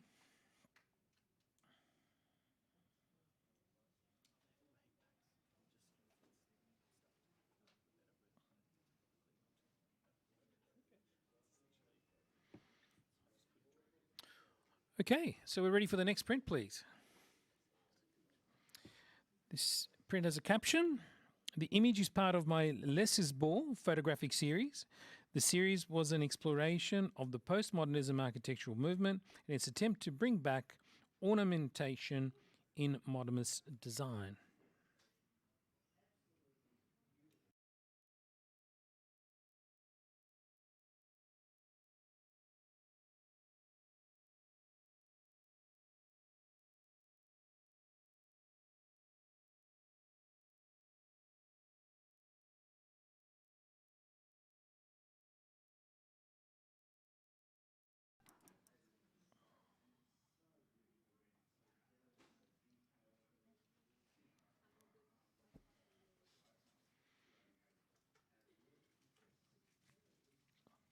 Britain scored 78. And Dean, you're fresh. Let's hear from you. Fresh Quick as. comment. Well, I find it quite refreshing to see some pure white and jet black in an image like this. I'm quite comfortable with that. I do feel that the lack of texture in all the timber work has really let it down. I think that's an important element in the architecture, but it looks very flat and muddy. So that's probably a post-production thing that could be looked at if you were to take this work to APA. All right, thank you. Great feedback. Let's have the next print, please.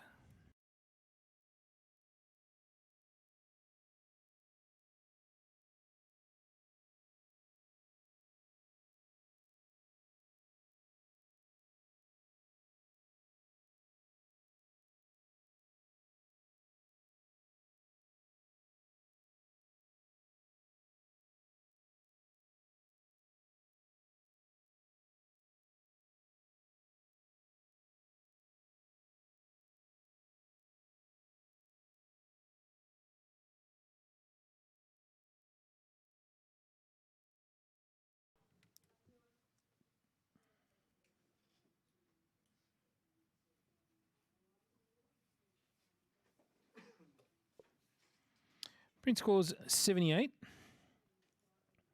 We have a challenge from Jose, who's on 84. Take it away, Jose.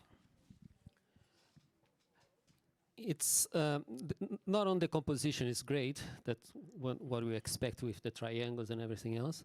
But I don't know if you have noticed, there was some of the, not the triangles, but close to the triangles, there are different shades of the same color. It's quite well treated. The sharpness is well precise, and the contrast with the plain blue sky gives that punchy, that really, this is below above professional practice, all right? So if all the professional is bloody good.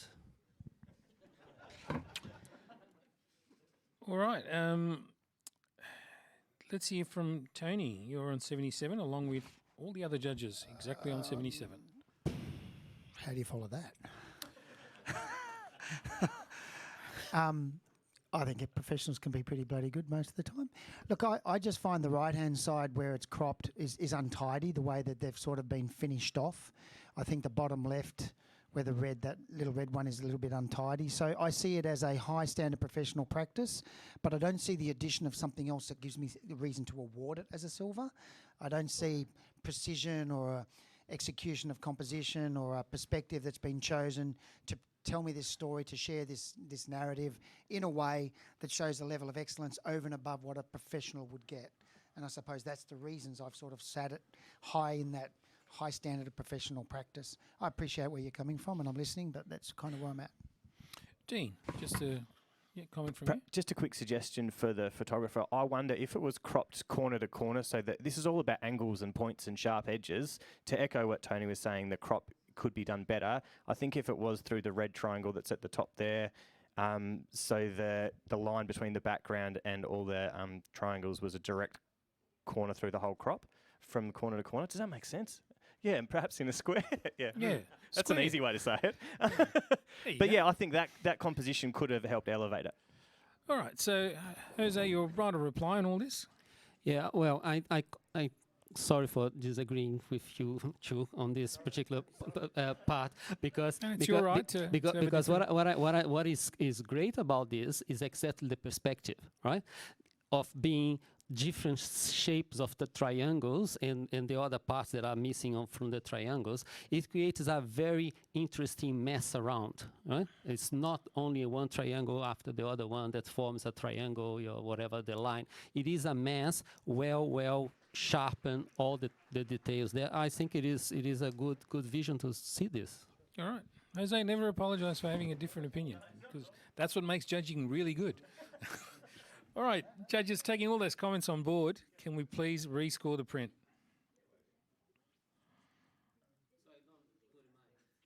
No, you challenged. Your score stays.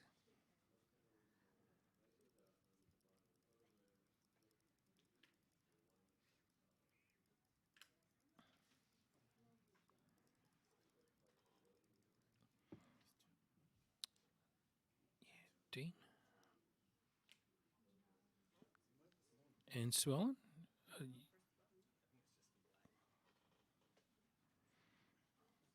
Swellen, did it go through? No? No, you're good. All right, it's coming. Oh. I think it's broke. Just wait. We just now we need to refresh the system here. The print now scores 79.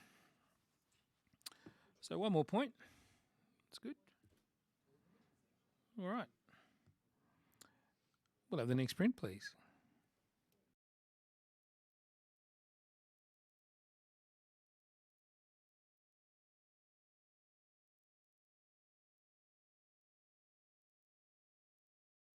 Actually, angelfish.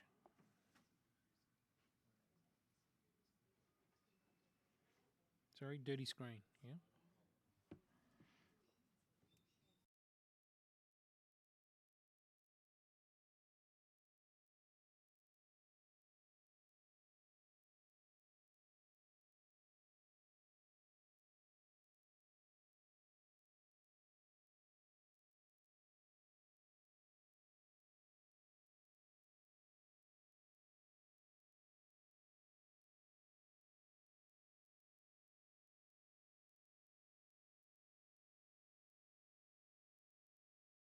Silver award.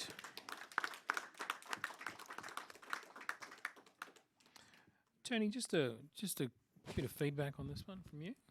The positives for this image are that we've got a group of, or the movement of angelfish, but the way it's been presented reminds us of the backbone of a fish, particularly after you've eaten it.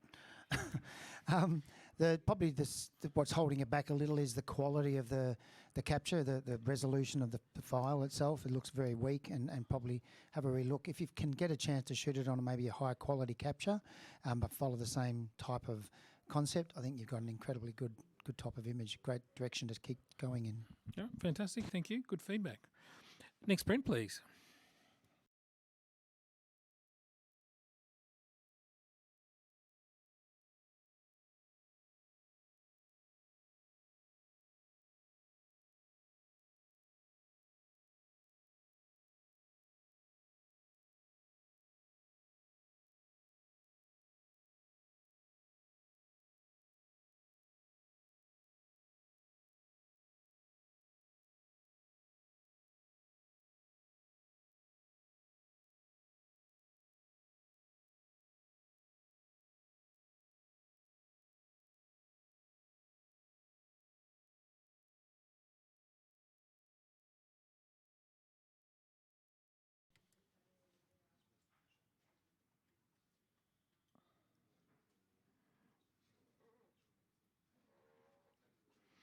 Printer scored 78.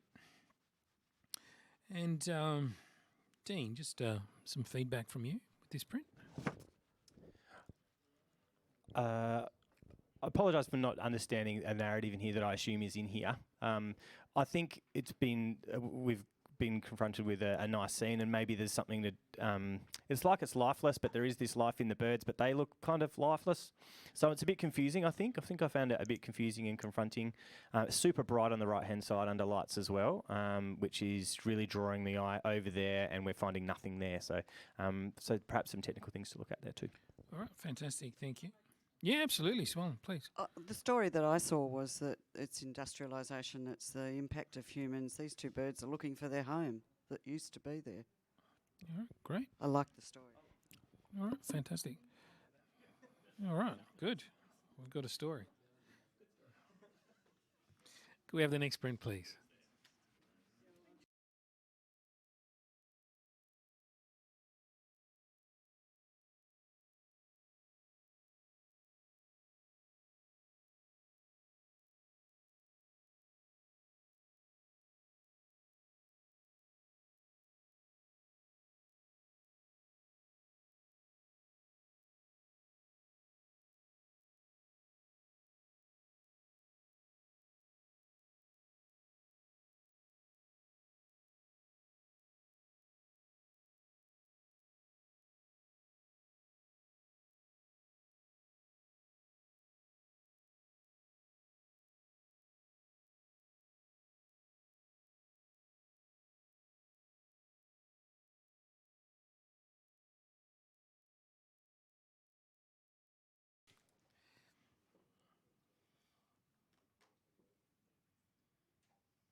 It scored 81, silver award. But it doesn't end there because Tony's challenging on 87. Take it away, Tony. Look, again, I'd like to see this rewarded for its creative narrative. I'd like to see it rewarded for its vision and the communication they're putting through. I'm seeing a well-executed image, well put together idea. I'm seeing the drying out lakes in the foreground representing the area, the natural waterways that we have starting to dry out. And the reason they're drying out is we're storing the water and we're putting taps on them. Think of the Murray River and things like that and what's happening in the Darling region. There's these foreboding clouds which could be read in two ways. One is they're the promise of water, but we need them to drop water for us to sort of reverse this process. On the other hand, is it a foreboding of what's coming if we don't change our ways? So again, illustrative photography. What can it be used to illustrate? I could see this on the cover of a magazine to do with climate change, to do with water use, to do with the abuse of water use, to do with the way we hold on to water, and we should be releasing, etc. So as a piece of illustrative communication, I think it's excellent, and that's why I've given it a silver distinction. All right, so I need to hear from Sue Ellen because you're the lowest score. You're on 77. I picked up the same story as you, Tony, but there were some technical issues that really bothered me and that brought it down, but are easily fixed, and that is the scale of the tap. It seems too big for the vessel, and the tap fitting, if you could photograph an industrial tap fitting rather than a garden tap fitting, it might lend more to the story, because the story's great, the concept is beautiful. Right, let's hear from Andrew because you're in the Silver Age. I'll buy both those stories. They're great. It's one of those betwixt and between things, isn't it? 83. I'm listening. I'm nearly there, but I'm also kind of hearing this. So yeah, it's a sublime colour palette. Very comfortable with this as a very solid silver. Got no issue with that at all. Love the composition. The rule of thirds has been obeyed. All those things are happening there. Love the contrast between the sort of the flatness of the sky, if you like, and the texture in the ground. I think all of those things have been really well seen. And I'm starting to wonder if Sue Ellen's thoughts there, perhaps the author's got a gold on their hands if they revisit that. Yeah, Jose, yeah, let's... Yeah, I was scoring just outside the awards zone because of the size of the tap. in compare, and the fact that the vessel on the top is quite out of focus there. So those are the two main things.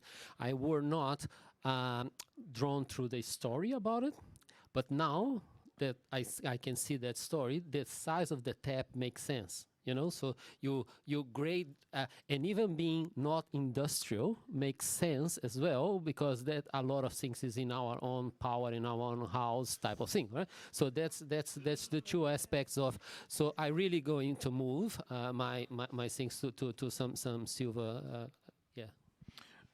Tony, you'll write a reply. Oh, well, he stole my thunder. That's because that's where I was going. It has to be a big tap, because if it's a small tap, it becomes insignificant to the picture. The fact that it is so big, it caught your attention, it made you think, and as Jose has rightfully said, the way I'm looking at this is illustrating the fact that we have control. We can turn the tap on, and we can turn the tap off. Foreboding clouds, for me, are the thing that took it to silver distinction, because without that, it's just an idea that, well, what's the pressure of time? Well, there's the pressure of time. Are they the clouds of doom, or are they the clouds of hope? They could be either. And again, I come back to, what is illustrative photography about? It's used to illustrate a concept or a story. It's designed so that somebody can use it to share a visual piece of communication to support a concept. And I think this is excellently done. Technically, there are a couple of little things in there that would hold it from gold, I agree. But if those things were fixed, this is a smack bang gold. So that's why I didn't even go gold, and I don't even ask for gold, because I agree with that part of it. But in terms of excellence and superior visual communication and conceptualization, for me it's a slam dunk as a silver distinction. But I'll see what you guys think after hearing all that. All right, judges, I need you all to take those comments on board and rescore the print. It's currently a silver and 81, but Tony's asked you to join him in silver distinction. So you tell me what you think.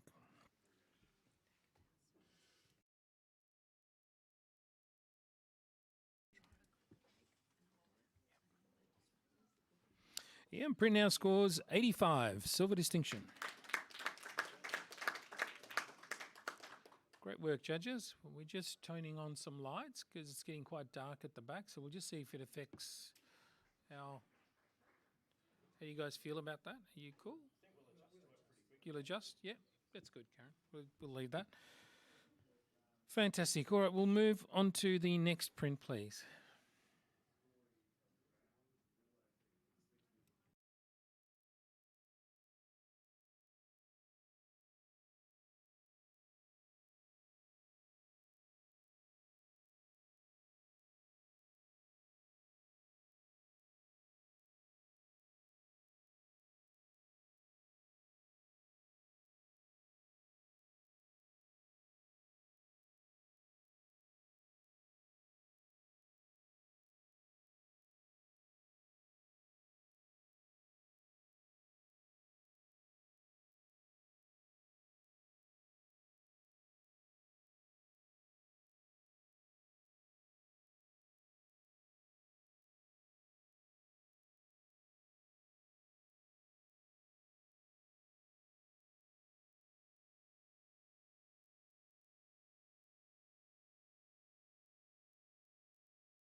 Print scored 85, silver distinction.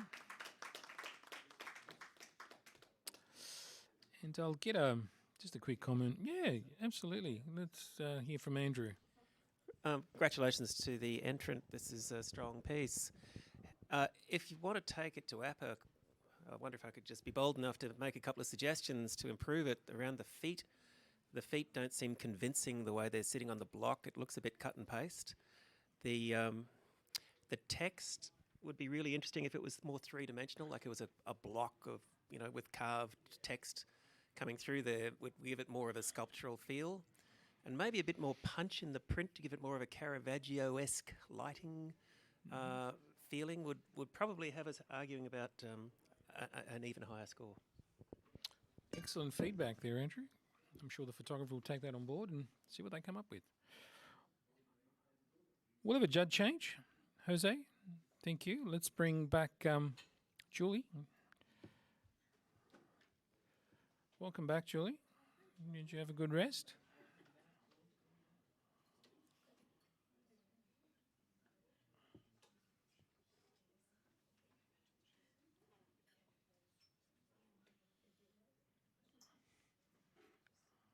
Alrighty then. We'll have the next print, please. This image has a caption. The image created is of a mythical humanoid. The darkness inside him is showing in his human half. In the darkness, his true self reveals, and we can see the moon through his eyes. The capture is part of the human part alien, the dark side of the moon. So the creature is part human, part alien, the dark side of the moon.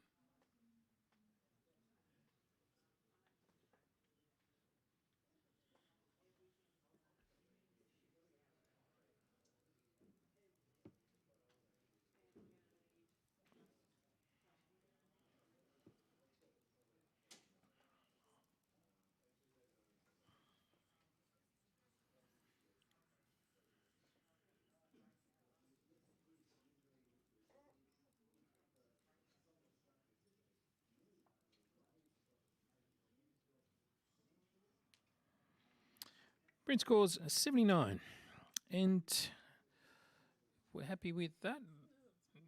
Let's talk about it. So, Andrew, I take that as a challenge. All right, I accept your challenge and take it away. It's probably just the nerdy sci-fi guy in me that likes that kind of stuff, but, you know, I mean, someone's got to go into bat for the entrant, and that'll be me in this case.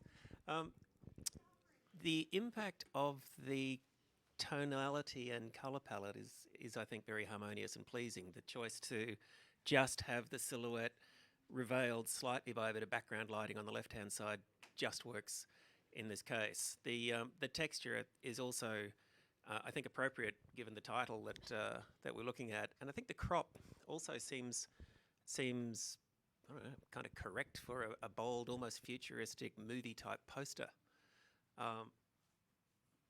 Reckon it's a silver. All right, so Julie, you saw something a bit different? Yeah, I have awarded it of high professional practice. I feel to be an award, the highlights on the right-hand side are just too bright. If it's going to have this soft tone across it, I think if they were even toned down a little bit more, just to not have such bright patches, and I think that may have improved it more for me and scored it in the award category. All right, so let's hear from Tony, because you're just in silver. Yeah, look, for the reasons Andrew expressed, I award the concept, I award the narrative, I award the idea, and then I look at the execution. I think it's sharp. I think it's well printed. I agree the highlights could have been maybe a little more controlled on his cheek, but is that enough for me to, they're the reasons I haven't given it extra points to take it even higher. But I think conceptually, as an illustrative piece, again, it's quite unique. It's quite individual. It's quite new. I haven't seen this done before.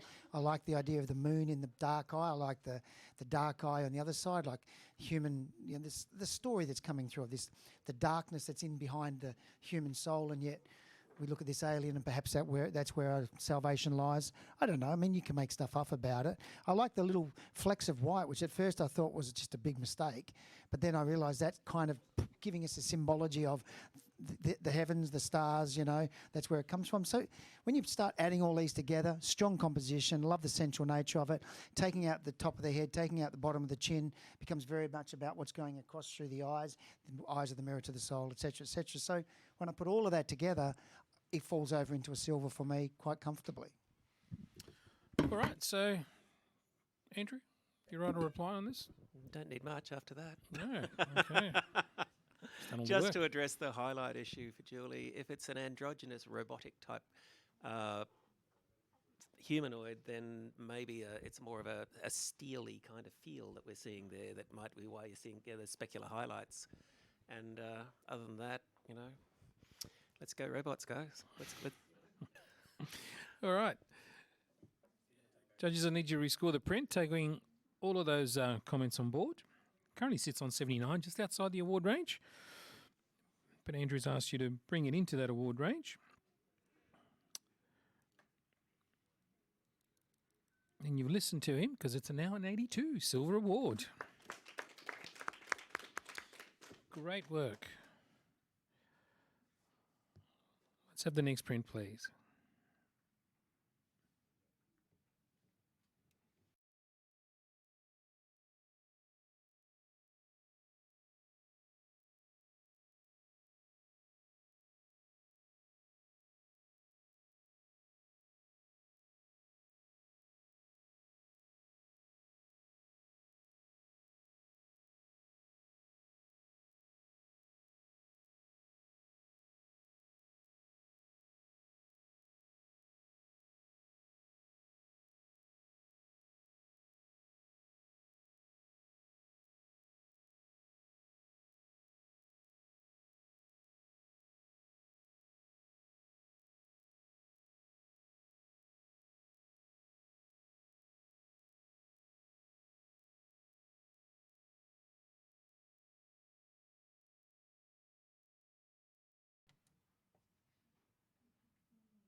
Print scores 77.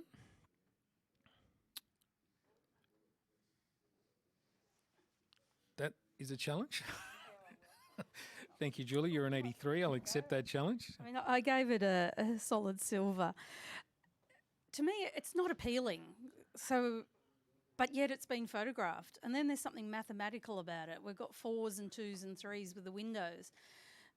The windows are all really boring, but yet there's something just creative and different. And why did they photograph it? Well, they did. And yet it makes it interesting. I don't know. There's just so many different parts about it that just caught my eye. And, they framed it with, almost 3 windows on the right. But then we've got sections of 2, the 4 on the left. The green and the brown and there's a lot of ugliness about it, but yet there's something appealing about it. I gave it a silver and question you a lot as to why you didn't. Andrew, you're on 73 at the lower end. Yeah, look, I can see where Julie's going with this, and I take on board the mathematical point you made because I didn't see that before. So happy to raise my score. Not sure if I can go to silver though. Dean. Looking up closer, we started to glimpse into what's happening inside these rooms, and that was nice, but there was just not enough of that. There was a little Aussie flag in there, and you're like, that's telling us a bit of a story about something that's happening beyond this ugly facade. And then the little coffee cup collection or whatever those little ramekins are on the thing. So similar, but then there was just more nothing. So I suppose that was one of those moments where we're left intrigued by something, but then left wanting for more. That's one of the things that I found a little bit lacking in this print. And the overall composition, I'm still find very uncomfortable with the way that it's cropped through the windows. I wouldn't know how to resolve that, though, because that's the way the building is. So. But I'm still willing to listen, Julie, and to all your lovely wisdom with open ears and an open heart. Julie, it's time for that wisdom now. So just bring it out. It is. And I can't see any purpose in having the whole windows. That is why they're cropped. What would the purpose be of having a full window there when you can question why it's been cropped?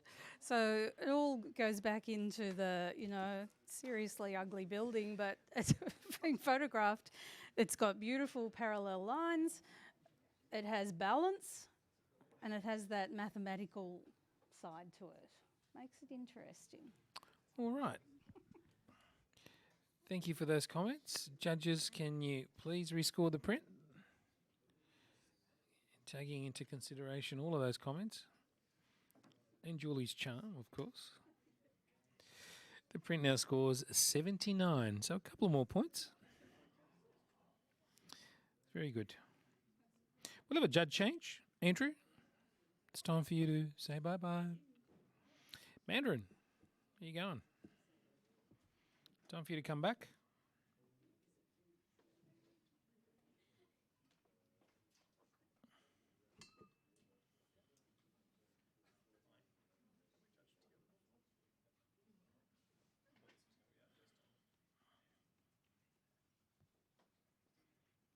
And we will have the next print, please.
Print scores 80, silver award.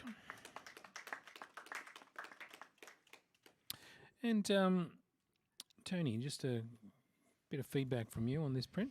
Yeah, I love the way they've communicated a sense of place and a sense of the ambience of what we're standing in front of. The coldness of the water is very kinesthetic to me. I can feel it. And I love the sense of timing that in amongst all this placidness, you can almost hear that every now and then you get that ripple that just breaks up and goes splash. So I think that's it's nothing complicated, but it's been very well done. So I got a silver for it. Well done. Great. Next print, please.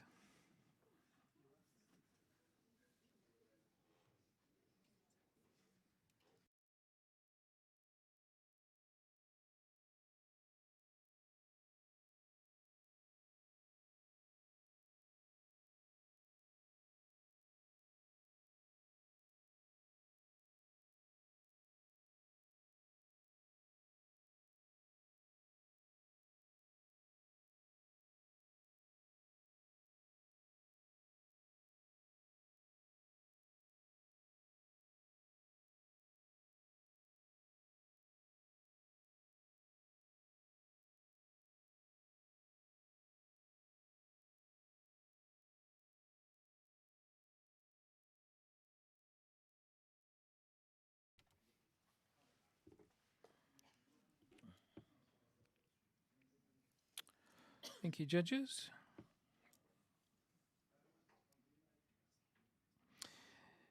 The print score's 78. And, of course, Tony, you're on 83 and you can, so I'll take it. Look, again, maybe it's because I'm sitting here, my neck's sore and I've got a cracking headache, but that's the perfect illustration of how it feels. And, you know, the two places that you go to, your head and the back of your neck, if you're doing a piece of visual illustration to support anything to do with neck pain, headache pain, stress, what are you laughing at? I'm being serious. It's illustrative photography. That's what I love about it. This print does have a caption. It's called Feeling Blue. Feeling blue. There you go. I rest my case. But I love the fact that the highlight on the head brings us to where this all comes from and how it affects people. So if feeling blue, depression, this is a great use of the body gesture, the body language to sort of express that. Love the way the lighting has brought our attention to the top of the head, and the use of the hands to sort of, like you're trying to fix it and you can't. I can really relate to the image, and I think that's what it is that gives it its strength for me. That's why as soon as it came round and I saw it, for me it just screamed that it was worthy of something beyond professional practice, because there was a purpose behind what they'd done. Mandarin, you're itching to talk, I know. Go for it. Yeah, feeling blue. great comments, Tony, and very entertaining too. I respectfully disagree with some of them. The caption actually reiterated or perhaps made it more clear to me that I feel that there should have been more tension in the hands. The hands are quite soft. Placement of hands can really tell a story, and I almost feel like I would have liked the top hand to be digging into the forehead. Also, the foreshortened right arm, I would have liked it to have been placed so that it sort of pointed out a bit more like the left one is, so that you've got those sharp edges to really drive that message home. All right, Julie. You're almost in silver. Yeah, no, I was, and I wanted to score it in the silver range, and I am listening to what everyone has to say. I actually found the bright light on the head too much, and would have preferred it to have come around in a different angle, showing the anger or the, the despair, the pain, or whatever in the face. So, yeah, I'm still listening. Right, Dean. I don't have too much to add to the discussion other than potentially for this print moving forward, it is lacking an overall sharpness and in the hands. And I think Mandarin mentioned the tension. I think that could be emphasised even with a bit of post-production with what's there by a bit more grittiness and a little bit more light and shade and contrast in those areas. They look a bit almost elegant and gracefully placed rather than, forcefully. I'd love a forceful hand on the back of my neck right now. But, so I think it's lacking a little bit there, whereas it has a great initial impact and was quite striking with the way the shape and form sits within the composition is really lovely. Tony, you'll write a reply on this? Yeah, thanks for your respect, Mandy. For me, I wouldn't want to see those arms changed. I find that the body language of the arms is fine. I do agree maybe a little bit more crispness in the sharpness would strengthen the image, and perhaps a little bit more, what's the word I'm looking for? Like grit, I think you mentioned. That might assist the narrative that I'm looking for. I got the lighting. I think somebody mentioned the lighting. I wouldn't want the light coming from anywhere else because it is about what's going on. It is that you can't get it out, but I don't think about digging into the forehead because for me it's at the back. So, yeah, it impacted me in the way I said it did, and I still feel that is worth the silver. So we'll see where you end up. Thanks, guys. All right, guys, I need you all to rescore the print. Currently sits on 78, and Tony's asked you to join him in silver. So taking all those comments on board, give me some numbers. And the numbers say it's a 79. So you've added a point. Bit of great debate. And great feedback for the photographer, no doubt. And we'll have the next print, please.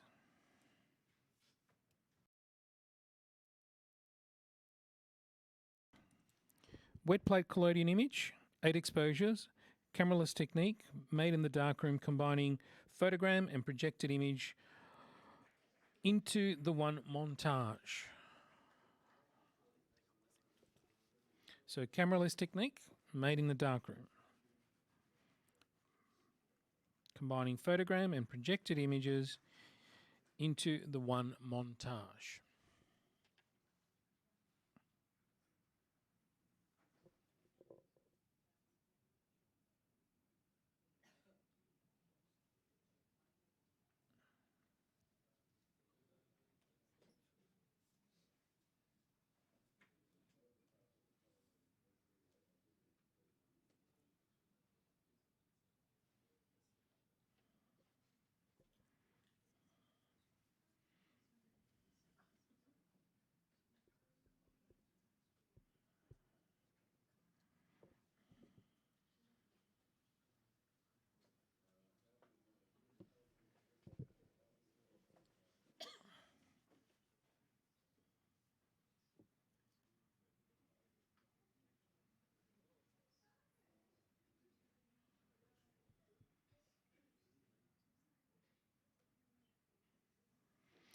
Print scores 82, silver award. Sue Ellen, can I get a comment from you on this? I fully appreciate the work that goes into producing these sorts of images. It is pretty sharp in most places. I'm probably a little bit confused by the tail item. I'm not sure what that contributes to the story. So, and the wings, is it an angel going to heaven? I don't know, but it to me it's a little bit confusing, and I think could be resolved a bit better. Okay, thank you. Could we have the next print, please?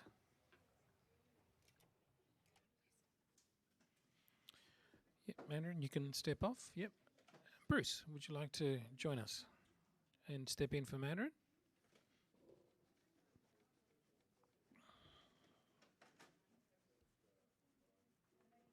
So judges are allowed to step off if they feel uncomfortable judging a print for whatever reason. It is their right to step off, and we have a stunt judge that comes in and takes over.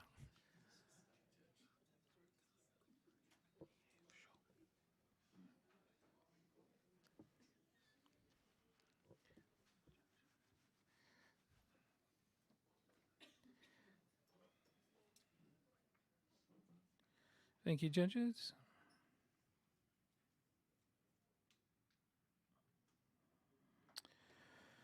Print scores 79. And Bruce, you're on 86, so I'll accept your challenge. Yeah, no, it's good. I'm just trying to go solo here. Yeah, go solo.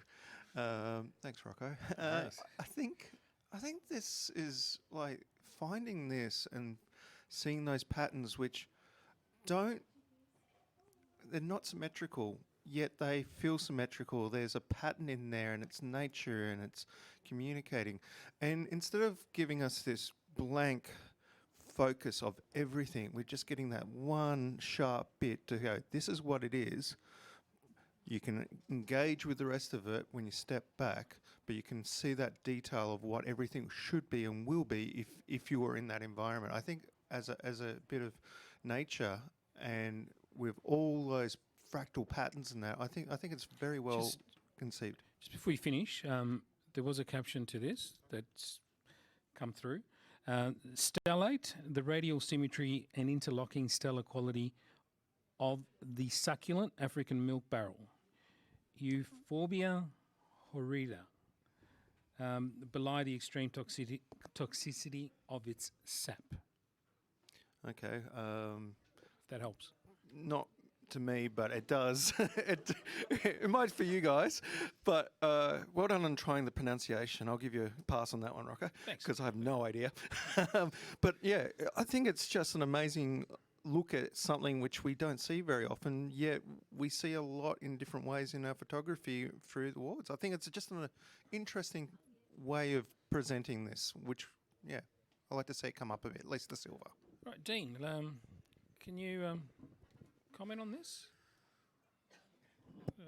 Don't know much Tony, about. Tony, we'll hear from Tony.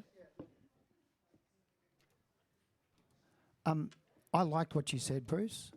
And if the middle one on the left, or the one slightly left of centre, was as sharp and everything else sort of dropped very quickly out, I can sort of go with that. But there's a couple on the left, a couple of those sectional pieces of the same thing which are sharp. And then we have other areas that aren't sharp. And it's that sort of minimal depth of field, which is inconsistent, that's kind of causing me to feel like this is a good idea that hasn't really reached the level that I would give it an award for. But it is a really good idea. Exposure's good professional practice, but probably if it had been focus stacked or shot at a deeper depth of field, which I think it still needs to be focus stacked to get there, or if we only had the central one and everything around it was a little bit lower and out of focus, I think you'd get a much stronger narrative and a much stronger message, and I'd go with you. Julie? Yep. I don't really believe I have anything to add. All right, that's a very good comment. You just could have said pass, but that's okay. Thank you. Sue Ellen? I've probably only got one thing to add, and that is that I would like to see the lights brought up a bit. Not so much the highlights, but just the lights. It seems a bit flat in places where you could emphasise the three-dimensional depth. All right, thank you. Bruce, you're right to reply.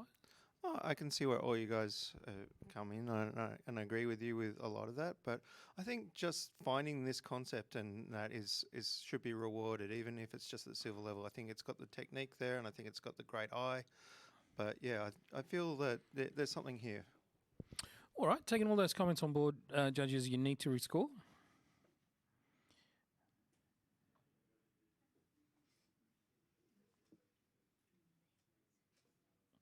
Print stays at 79. Thank you, Bruce. You can step off. Mandarin, you can come back. Stunt judge. Thank you. And we'll move on to the next print, please.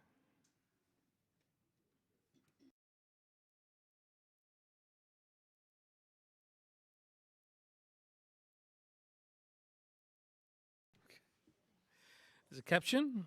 Constructed as a self-portrait, this photograph is a play on boyhood, softness, homosexuality, and fetishism. It is intended to both illustrate and defy the lack of representation of queer people in society.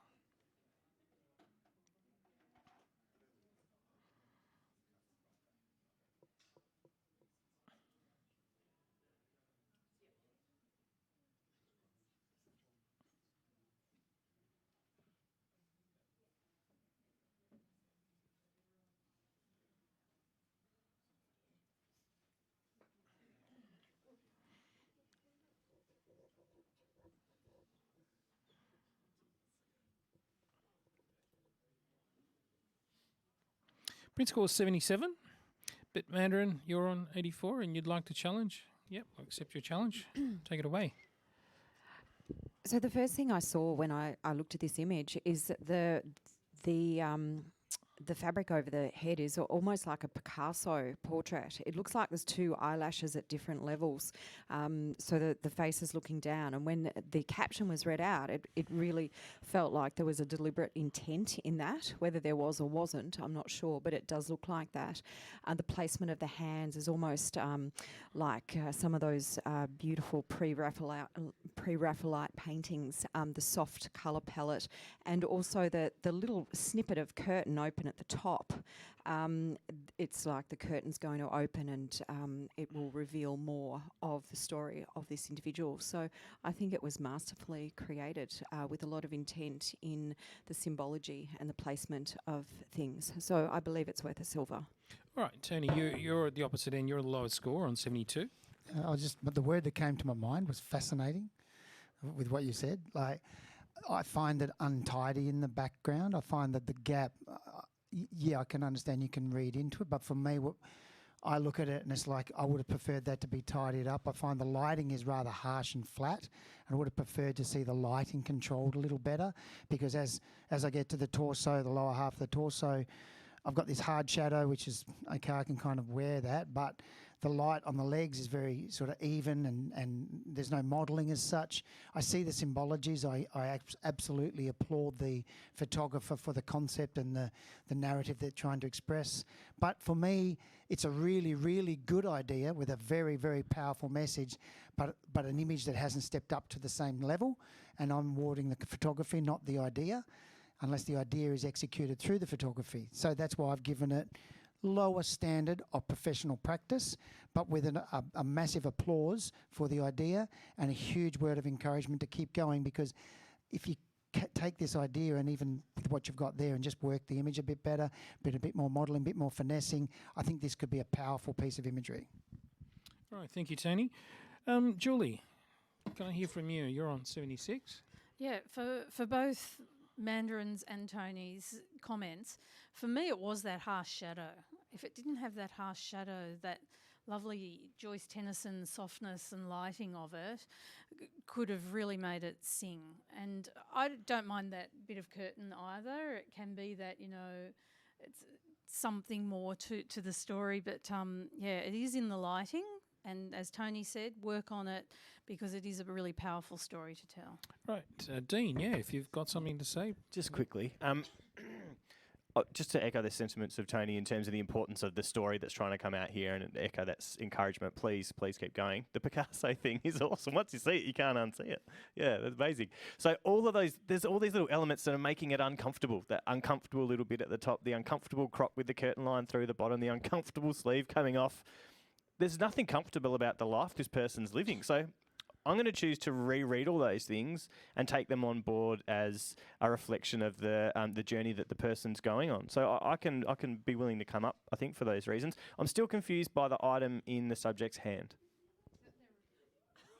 I'm just going to... The subject's right hand, that item. I am relatively familiar with the... Okay, panel, just let's hold it together. Yeah, let's hold it together. Yeah. Okay, Mandarin, yeah, okay. Let's get a right of reply. So I believe that is. Sorry, I believe that is. He's taking a self-portrait, so that's a shutter release button. And I'm really glad everyone brought up the harsh shadow over his left hand, because that is the harshest part of the image. Everything else is quite beautifully, softly lit. As Julie said, it's got a Joyce Tennyson feel to it.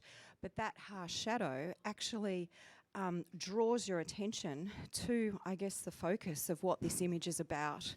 So I feel, once again, that is deliberate, and I feel that it works very well in this instance. So I do believe this is worth a silver. All right, judges, I need you to rescore the print. It currently sits on 77, and Mandarin has challenged it to move into the next category of silver range. So give us your scores. Tony, thank you.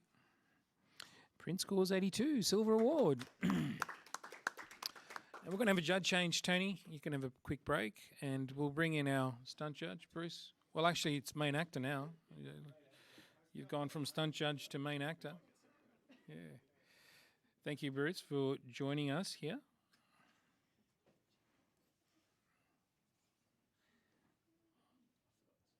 Bruce Moyle. There you are. You're in the system. You're on. Great to have you here. Could we have the next print, please?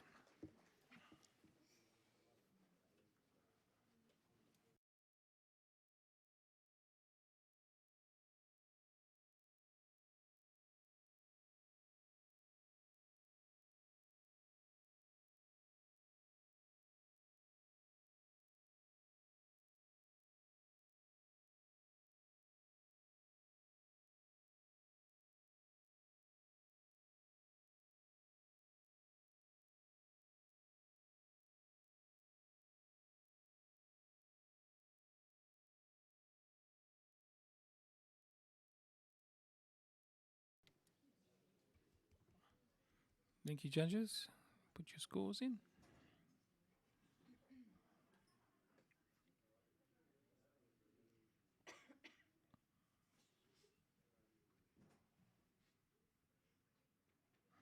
Print scores 79.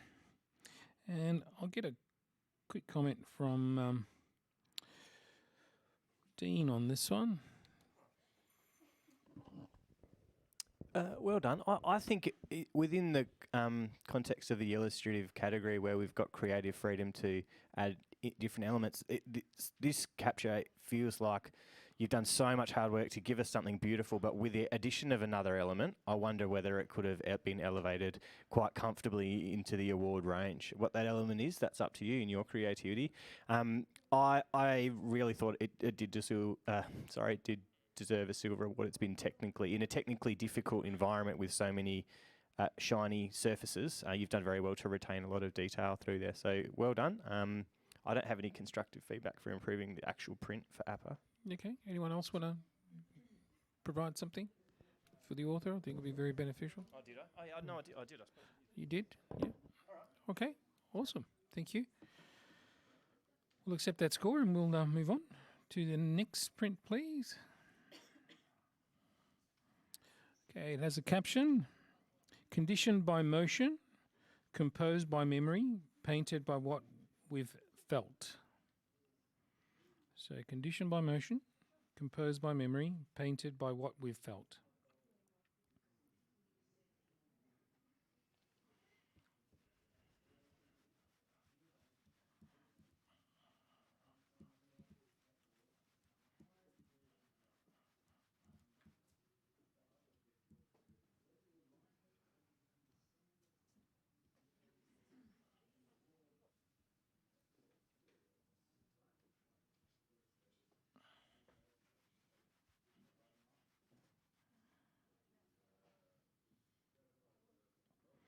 Brendan scored 71. And let's hear from Mandarin just for a bit of feedback on this.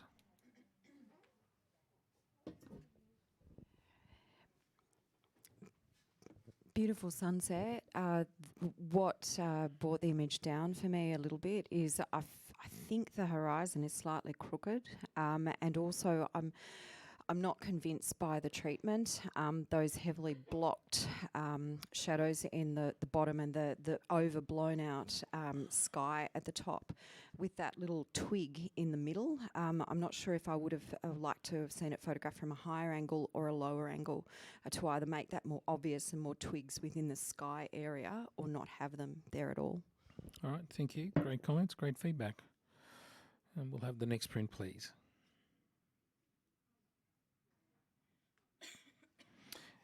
This is a caption, 6,000 light years distant, a vortex of glowing orange hydrogen and blue oxygen gas illuminated and shaped by interstellar winds from newborn stars within. Removing these stars reveals details of turbulent gas clouds and several Bok globules. Thick clumps of star-forming dust silhouetted against the glowing gases.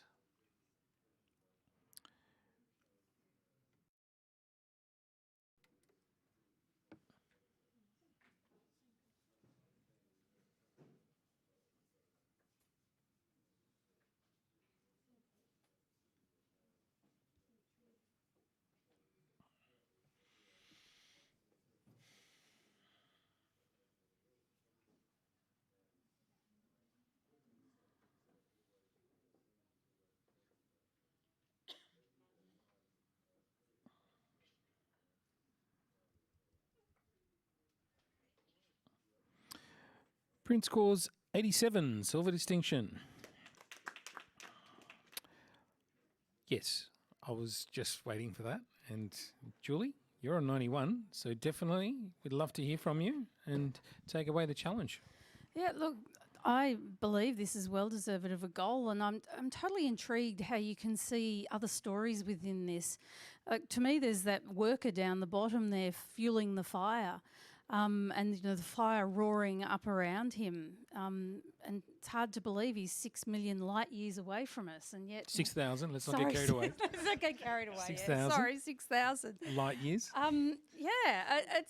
It's incredible that you're photographing something that you have no way of seeing with your eye, yet you can just create a portrait, a story, something just that's mind-boggling, and all of us see it differently. But again, beautiful colours, the lovely complementary oranges and blues and purples, and that little worker man at the bottom was what got me throwing. Yeah, let's give it a gold, guys. All right, Mandarin, I need to hear from you only because you're the lowest score on 82. With all of these astro-photography type images, I do enjoy it when I can see something in the imagery, and what Julie said is lovely. And I've actually seen another element. There's a hand pointing down back towards that man if you look in the central highlighted cloud. So I will go up. I kind of feel like there's a little bit too much at the top. I feel like the image is all around the bottom. That's the strength of it, and I'm not sure if cropping the top would have actually helped it. It would have made it a little stronger, in my opinion. Right, Bruce, you're on 88, so you're definitely a believer. Yeah, I think I was a bit light on actually. I didn't see the man. Now I see it. It's just spectacularly clear. I love the detail in it.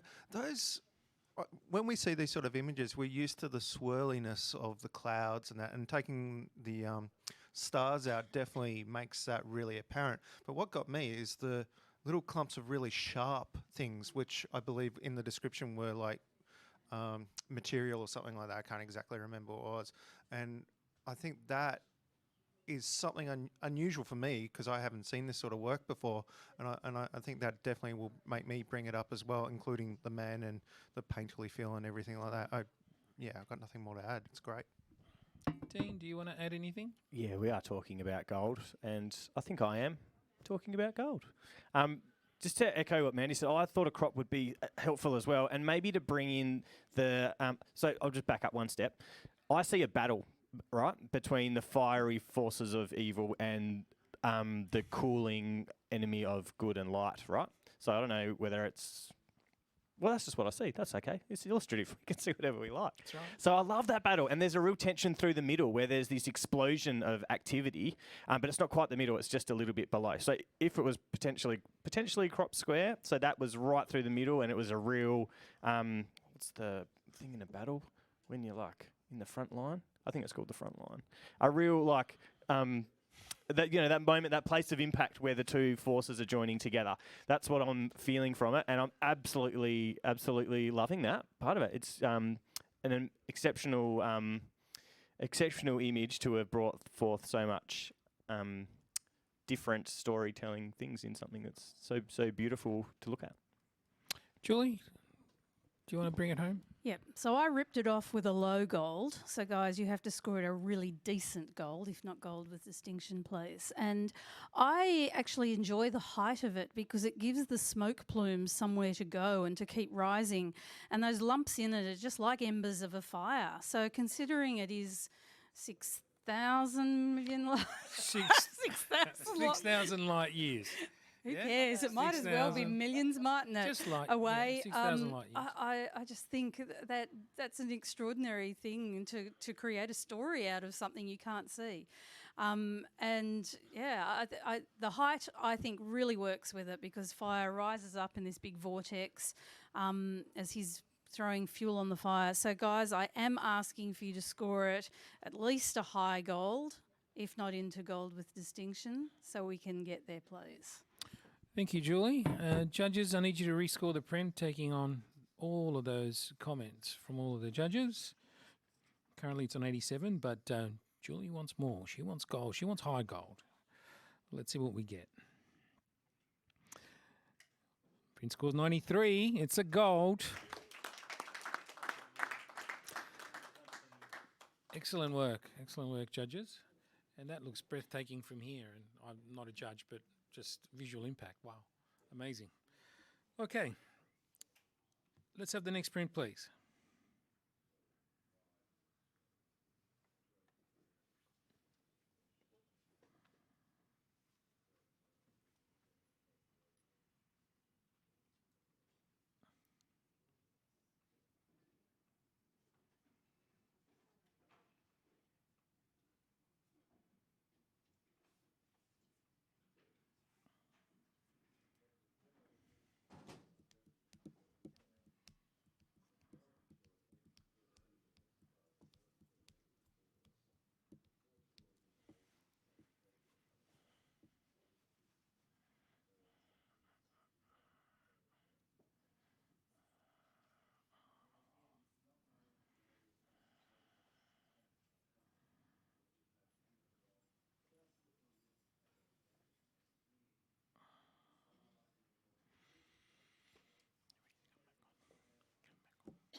Print scores 81, silver award.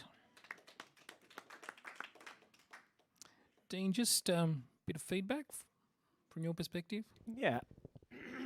I think there's a distracting amount of luminosity in the colour in her outfit. So I think that could be toned down a little bit. That sort of pulled me down a little bit. And I'm not heap sure if it's the texture competing with her skin or whether the sharpness and detail isn't really there in her skin tone. I'm not sure which one it is, but there's something about the quality of the print around her face sort of area. So I think they're really tiny little things that just kept me below award level. Yeah, absolutely, Mandarin. You've got something to say? Just a couple. So much potential in this image. The flames were just overlit in a sense, but the one thing that really would have lifted it and told the story so much stronger is if there was perhaps a reflection of a person in her eye, because they're so emotive, but I can't see that. So think of that when you're looking at reflections in eyes and perhaps even a teardrop. All right, fantastic. We'll have a judge change. Sue Ellen, thank you. And Andrew Campbell's going to join us. Andrew Campbell is not joining us.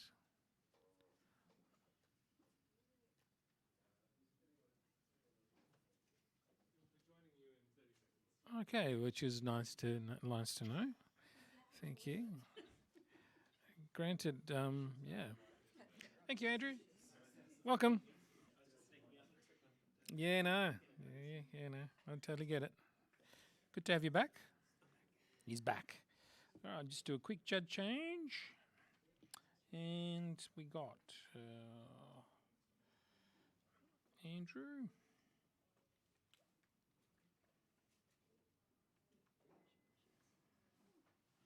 Okay, Andrew, you're in, I think. Are you in? Yes, you are in. And we'll have the next print, please. There's a caption, immersed in the moment.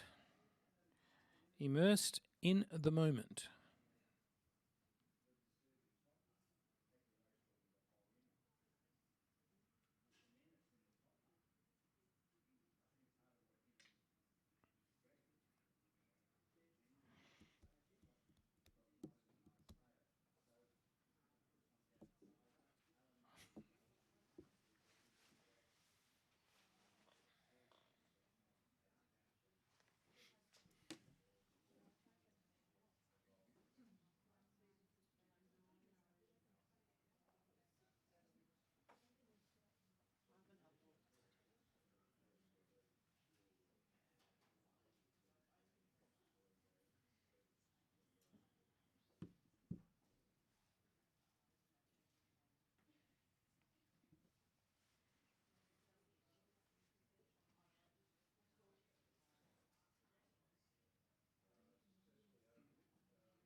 Print scores 85, silver distinction.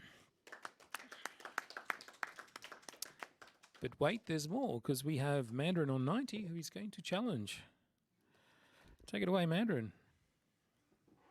Sublime.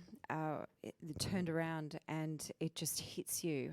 The impact of the composition with that bird, absolutely central. The little figure in the water. The caption works so well with the image. Sometimes captions can detract, but every element is so perfectly thought through. I could look at this image for hours, and I would love to hear from others as to why they haven't scored it a gold, because I genuinely believe it is in that range. Right, I'm going to hear from Bruce, who's the lowest score on the panel. He's on 83. I see where you're coming from. I love the bird in the middle and everything, and it didn't catch me on the way as like you did with the turn. The thing that got me, and I kept getting my eyes straight to it, is the boardwalk.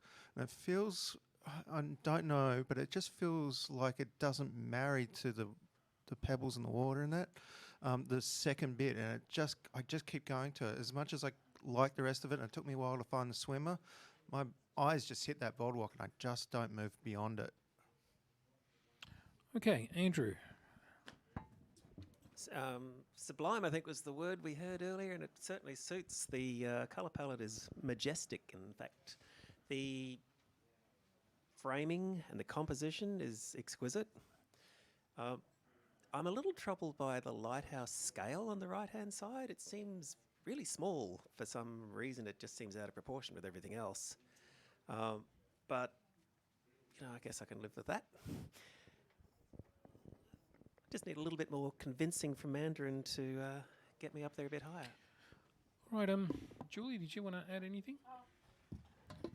Yeah, no, it's a stunning image, and I do think also the caption just suited it perfectly. I would love to be there. For me, it was the colour palette, just that little bit too green, a bit more to the turquoise, so that those lovely light glows and the sun up behind the clouds setting. If it had a bit more, yeah, that pink and turquoise tones to it, that would have really got me. But absolutely beautiful, and I'd definitely go to silver with distinction. Okay. Mandarin, you write a reply? Fantastic comments from everyone. To address a few of them, so the tonality, that sort of greenish colour, I think works absolutely superbly with this, because it does add not only a fairy tale look but a little bit of tension, sort of like Matrix, that sort of greenish tone in the film that added that tension, otherworldly quality. Once again, the title of it is so perfect, with that vulture waiting to grab that lady. She's probably been swimming there for hours. It's getting dark. The vulture's ready to pounce. I don't have an issue with the size of that lighthouse on the right, nor do I have an issue with the texture of that little walkway. The beautiful tonality of the pebbles underneath the water in the shallows there just draws my eye into the scene. And I can't remember if there was one other comment, but I urge everyone to go up to at least a gold. I would actually go to distinction if I could now. I wish I had of, but it's just stunning. Okay, thank you for those comments, Mandarin. Judges, can you please rescore the print? Currently sits on 85, silver distinction. Mandarin is asking you all to move into the gold range. And print now scores 88, silver distinction. Great discussion. Okay. Thank you. We'll have the next print, please.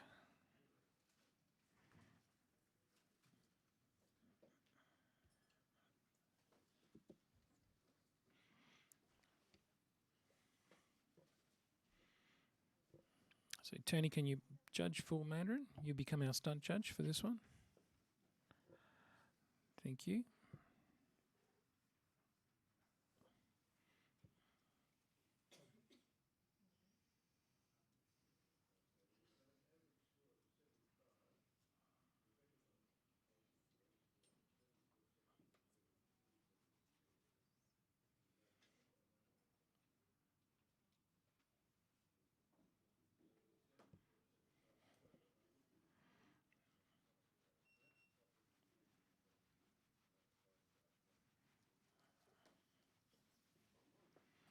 Thank you, judges.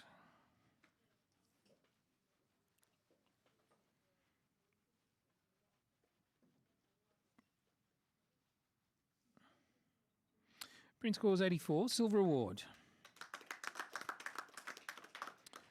And I'll get a quick comment from Dean, please, just on this one. Congratulations to the photographer. It's a really striking image with a lot of visual impact when it first turned around. I think I would have liked to have understood a little bit more about the two subjects on the beach with their silhouettes. They're just so small within the frame that it is a little bit tricky to decipher what they are, what they're doing, that sort of thing. So that could elevate it more. But congratulations. All right, thank you. Thanks, Tony. You can step off. Let's bring Mandarin back on. Thank you. He's good.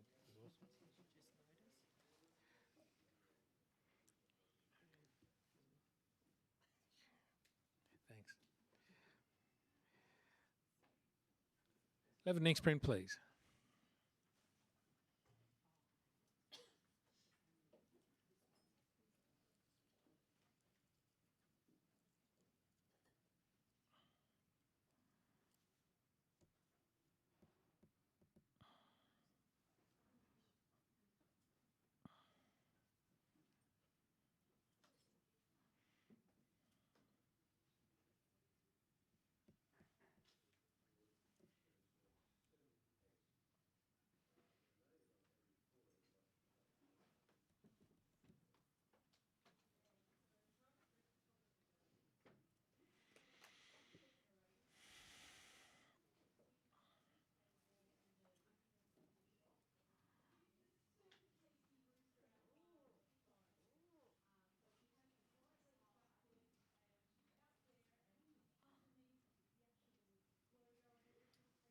Thank you, Julie.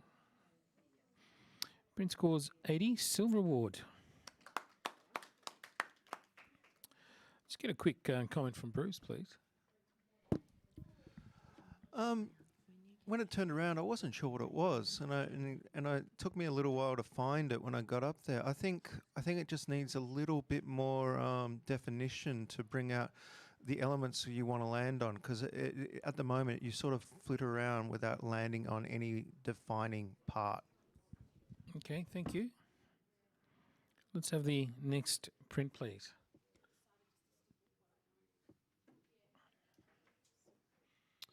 It's okay. Tony, can I get you to come on?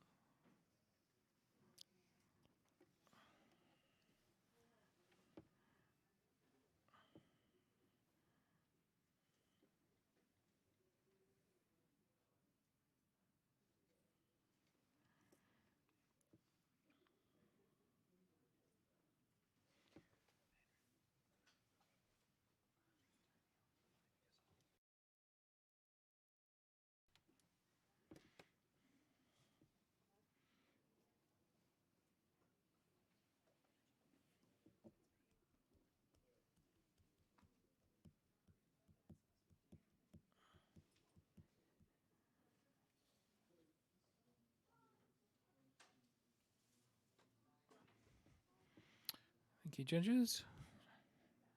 Print scores 78. Andrew, you're going to challenge. You're on 85. Take it away. Let's consider compositionally, no issues at all. It seems very comfortable sitting in the frame. Choice of paper seems to work for me, and the actual subject, the colour of the still life, I'm very comfortable with as well. It's so simple, and yet it's quite elegant in its presentation.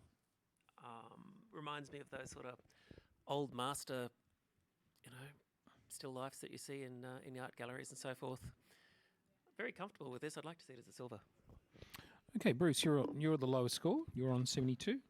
Yeah, I've found that the top left blue tinge it's coming through from the lighting or whatever, which is influencing the thing, quite distracting. And then when we come down to the bottom of the pot or whatever, it comes down to a very sharp black and melds into the table it's on, and I don't see any separation there at all. I do like the pot, and I love the specular highlight on that right side and that, but those two bits just distract me a lot, and particularly that top left blue tinge. Tony, let's hear from you. Yeah, going on from what Bruce said, I just find that there's a lack of modelling in the light. I find it's very two-dimensional, the light. So for me, that while I can understand the reference to the masters, where it's falling down is it certainly doesn't, for me, have the lighting of the masters. And when you talk about a still life and you talk about a circular pot, I'd love to see the use of light and the separation that Bruce talks about being done a lot stronger and with a lot more finesse and control in order for me to take it into a award bracket. Andrew, you'll write a reply? Yeah. Given that we're in the illustrative category, I'm wondering if my fellow judges are perhaps considering this more as a product shot than a piece of art. And with that in mind, I'd perhaps encourage them to look at the tonality and look at the way you've got the blue and the warmth coming in here. So you've got the cold and the warm tones working. It's very simple. It's very clean. From that point of view, I still think it deserves a silver. Okay, judges, can you please rescore?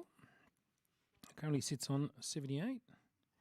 Andrew's asking for a few more points to bring it up into the silver category.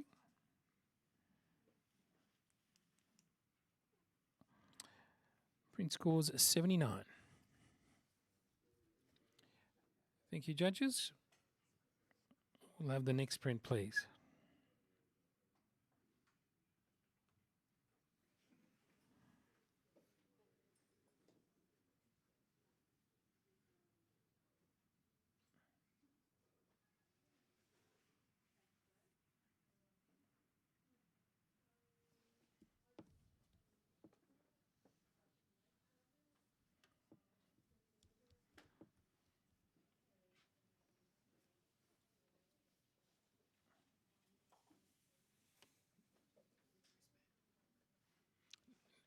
replaced her.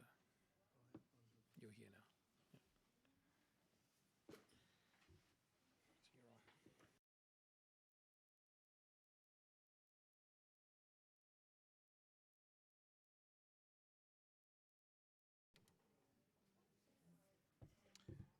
Print score 79.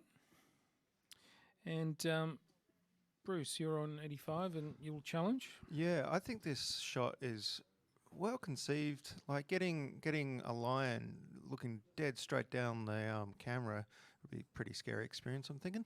But it's sharp through the eye where your focal point is. Putting it almost center of frame's great. Doing the actual complete like 90 degrees on it and cropping it like that, I think is really interesting. It's like he's lying down and looking at you like, what are you doing? What are you in my space? And I found that really engaging. And the tonality or the actual focus, while not continued all the way through the image, just having that eye and the nose there, and that just gives you presence. And I really think it's at least worth a good silver. Right, on the lowest end here, we have Tony. Sorry, you're on 71, so I need to hear from you. Yeah, sorry, Bruce. I just find the composition and the cropping and the orientation really confusing. I can't see the reason for it. The eye being sharp is definitely a plus, but I find that being central to the image makes me try to look at this in more of an abstract way. For me, it's not working at all. Being on the side, if you're going to have it like that, the little bit of the centre of the forehead that's sort of in the bottom, that dark area, I mean, cut that out. The beginning of the lip on the left, but not enough of it. So it's either all of the lip in, but not right on the edge. So for me, just the edges, the whole handling of it doesn't work, which is a shame because it is sharp, it is well exposed, it has got good detail. But for me, the choices there don't work. Sorry. Julie, yes, you're on 83, so you saw something? I gave it a solid silver, and actually, as I sat here looking at it, it can also be looked at straight on as a mythical character, a mythical animal, like its snout in the corner, its eye and its ear, and then its body curving around. So now it's not a lion, it's another whole creature. The only reason I didn't give it a silver with distinction was clean up the dirt over in the fur on that side, because the rest of the fur is just beautiful and so textural. But for me, it's that, it's been cropped differently, and first of all, it was a lion, but now for me, it's a whole other creature coming out at me, and a mythical creature. It's not a real one. So I see a whole new viewpoint to it, which, I really enjoy, and I've given it a silver. With a few little bits of that removed, I'd be going higher. So think about it, judges. All right, Bruce, you'll write a reply on this. You make me think about it even harder now. That mythical idea is different. But yeah, I can understand where you're coming from, Tony. It's not conventional in any way in the way it's cropped and put together. But I think that's the beauty of this category, is that we can experiment and play with this and look for different ideas. And I think this photographer has definitely had a go at it and shown us something different, even with something as simple. Simple's not the greatest word, but of a lion, which we know, and you can read into it like a mythical creature or something else. So yeah, I think it definitely deserves a good silver. Right, judges, taking those comments on board, can you please rescore the print? It currently sits on 79, just outside the silver range.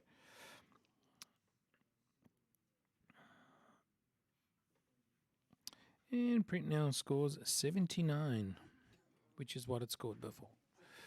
So close, but not quite. It's a great debate. Good discussion. All right, let's have the next print, please. There's a caption: an ominous foreboding perturbation of reality, zeroing in on its subject. The forest has told many tales of demise, human error, folklore, and myth. What do you see?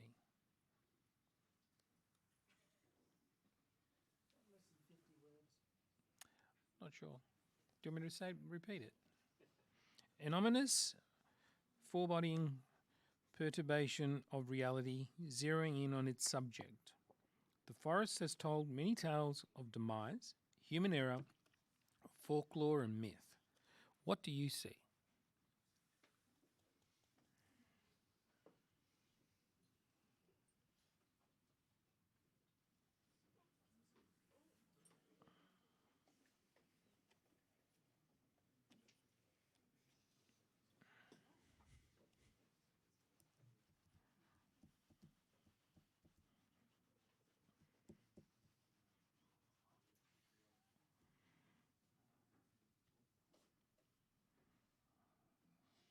Tony, one more.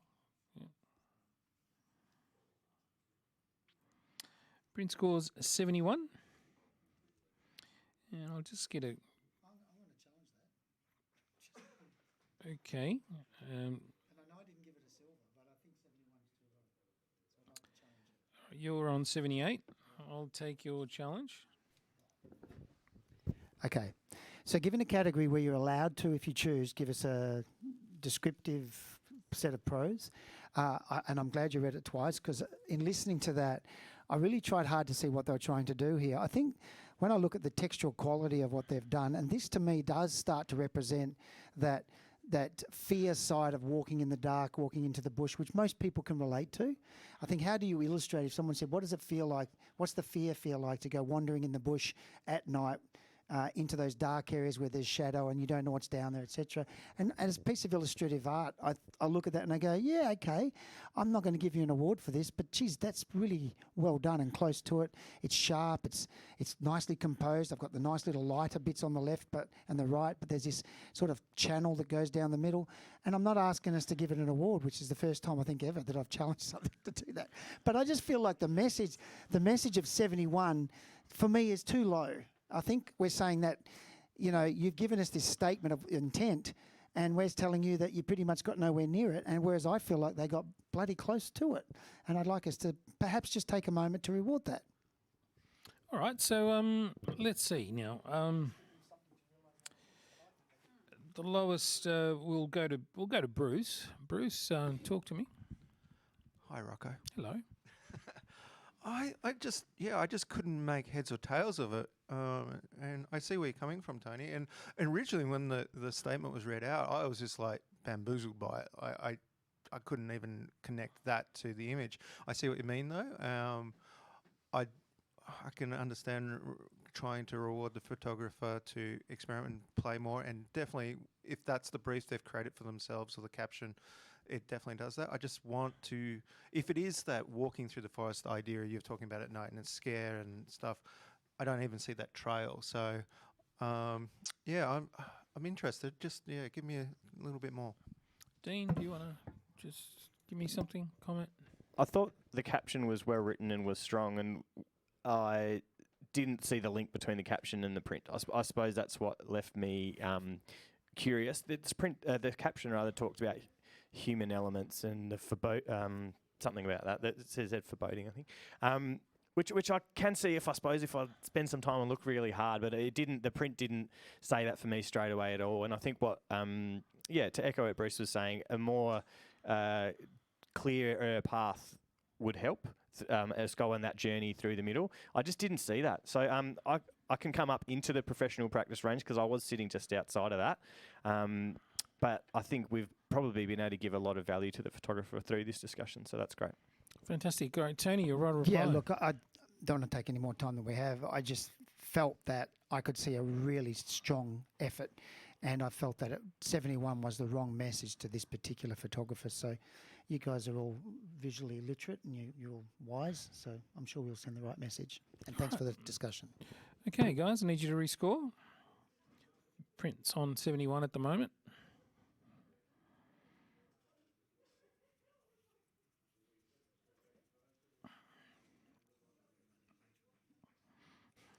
Print scores 75. Okay.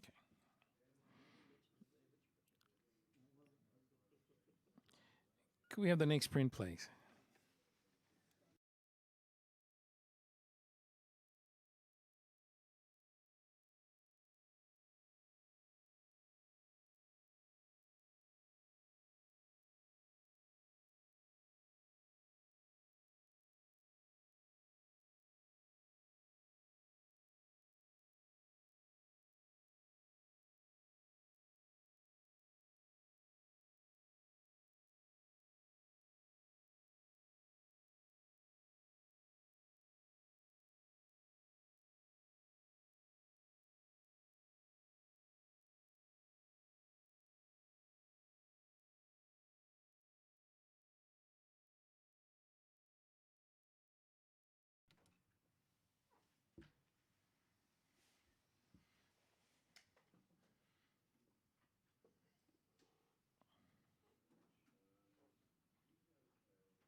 Print scores 83, silver award.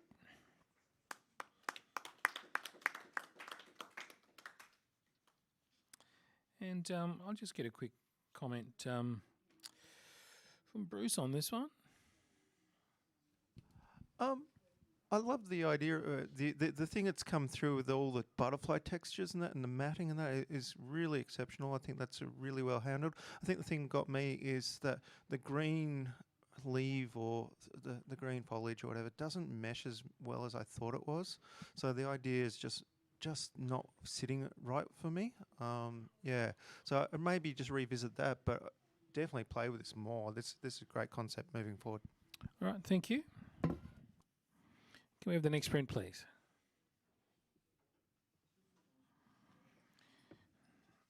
There's a caption. Symmetry and flight are captured using the hydrophobic qualities of magnetorheological fluid. I hope I got that right. Yep. Magnetorheological fluid. Using macro photography and focus stacking, the thousand of magnetic particles are injected into fluid itself to create the image prior to the capture. So symmetry and flight are captured using the hydrophobic qualities of magnetorheological fluid. Using macro photography and focus stacking, the thousands of magnetic particles are injected into fluid itself to create the image prior to capture.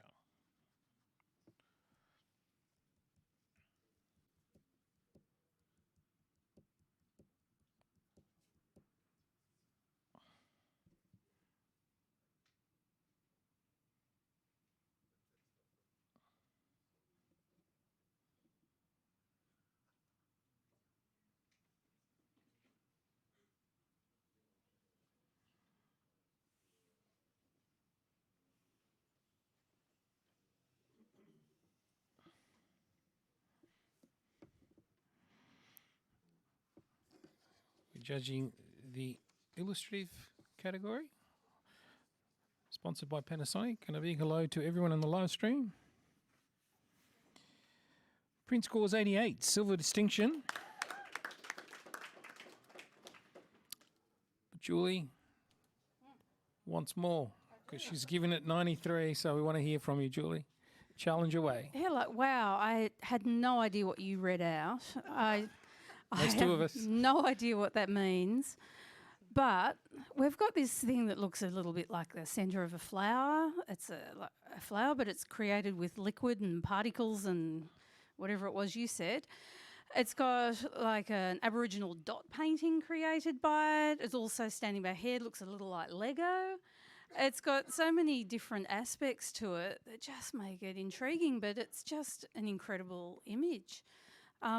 It's got this force with it, with all the liquids splashing up, yet this mosaic, intriguing stillness in the centre of it, which, yeah, it just creates a flower from somewhere else. It's amazing. Let's give it a gold. It deserves it. Okay, Andrew, can I hear from you? You're on just a mere 86. Yeah, look, it's a really interesting image. There's, I guess the technique, the magneto particle is intriguing in itself. Magnetorheological fluid. Yeah, that's really cool. If you're dragging bits of fluid around and making the shapes, I guess, with magnets, that's fascinating. I'm not sure why it's been flipped the way it has halfway across, but it's interesting. And the central panel is not kind of flipped. It's I don't know. There's a lot of work that's gone into this, and I admire that. It looks a bit like a maple leaf in some ways, doesn't it? It's got a real three-dimensional feel to it as well. It's very tight on the bottom. There's a real tension there that's a little bit disturbing. So I'm at 6s and 7s. I'm listening to Julie, and I'm liking it as well. All right, Tony, you're on 88. You're almost there. Was the word in there hydrophobic? HYDR? Yeah, hydrophobic. Fear of water. So I start to look at how this image is illustrating the water pushing away, like the water won't be allowed to stay in the same place because of that repelling effect. And yet we've got the magnet pulling other things together. On top of everything that's been said, and yeah, the only tiny little hesitation is the tightness at the bottom for me. However, everything else, and the more you look at it, the more you think about it, what a unique, different, innovative, creative, imaginative, excellence in technique, a technique where none of us are probably very familiar with, illustrating the comments that were made without even knowing all the comments. I picked up a couple of words from my physics days. So I'm happy to go up to gold as well for the reasons that everybody said and the ones I added.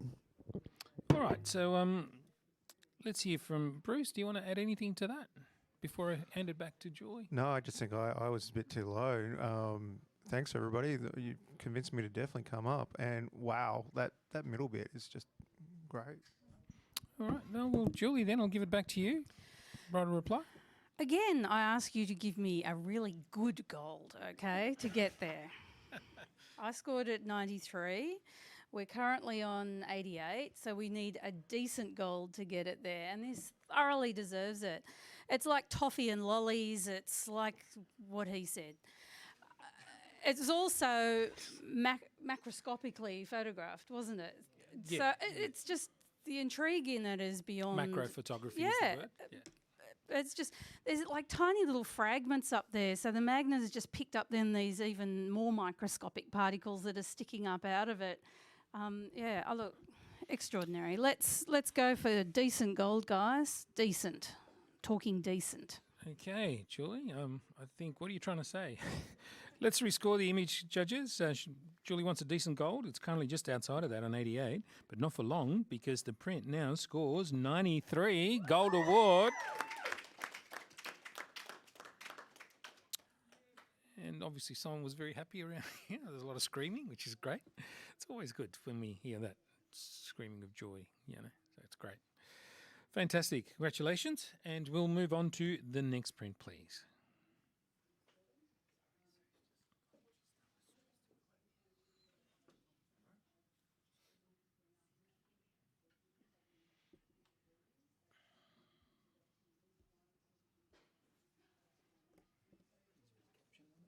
No caption. No, it has no caption.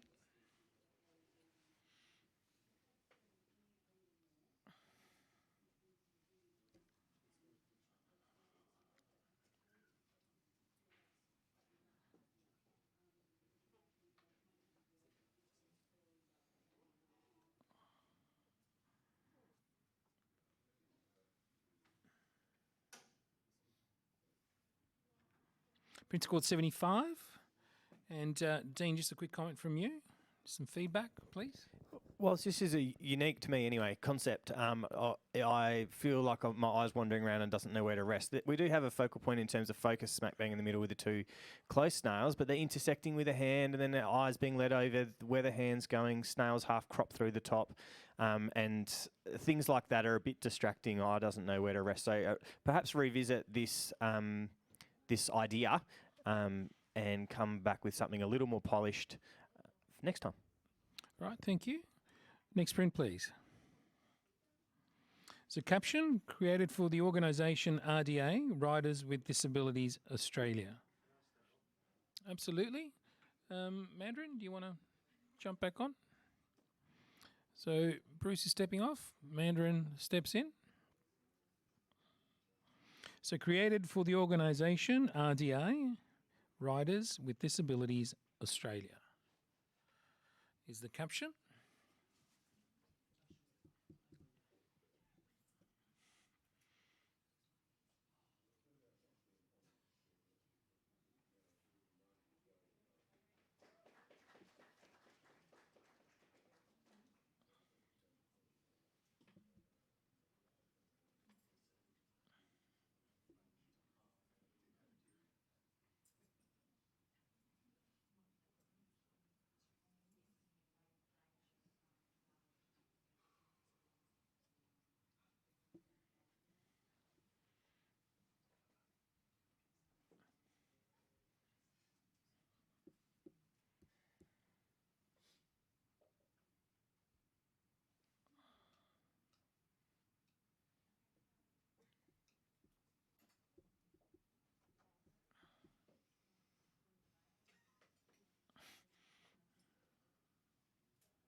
Print scores 86, silver distinction.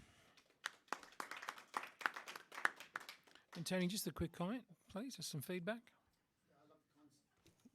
Great concept. It and the picture certainly illustrates the dialogue that you shared with us, and I could see it would be very valuable to them.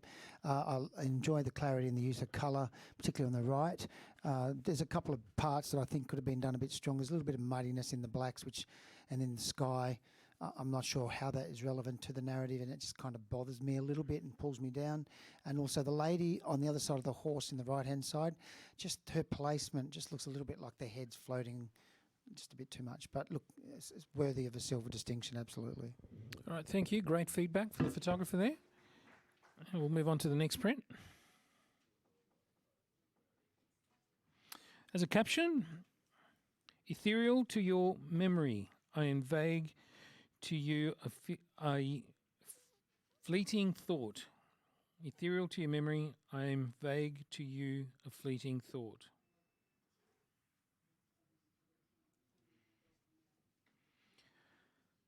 Say one more time. Ethereal to your memory, I am vague to you a fleeting thought.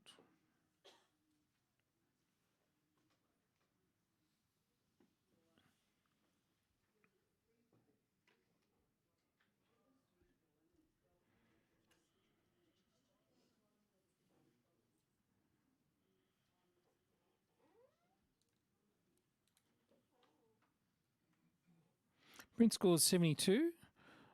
Julie, can I get a quick comment, please? If you're all... Probably a very beautiful setting. I don't find that a title sometimes helps me understand it, but it's very soft throughout and very muted. I feel like, something more, if they're going to give a title, I'd love to hear how that title does relate to the scene. Okay, thank you. Next print, please.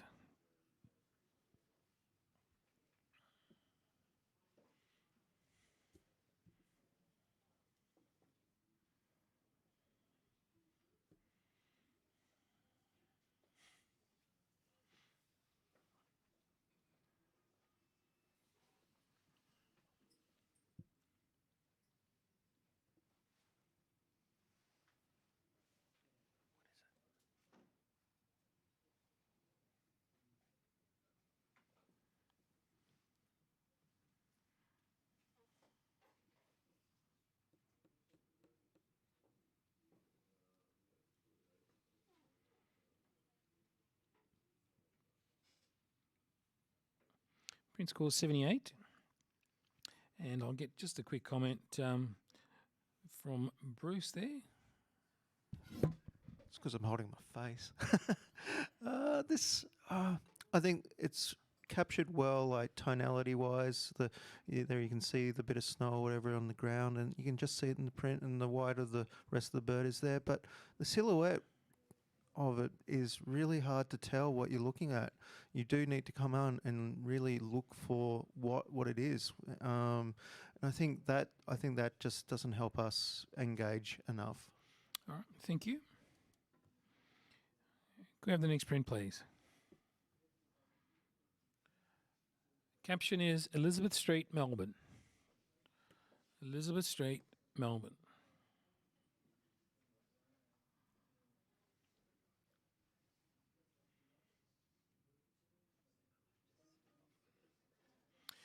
All right, Andrew's going to step off. Mandarin, do you want to step in for Andrew Campbell just to judge this one? Thank you, Mandarin.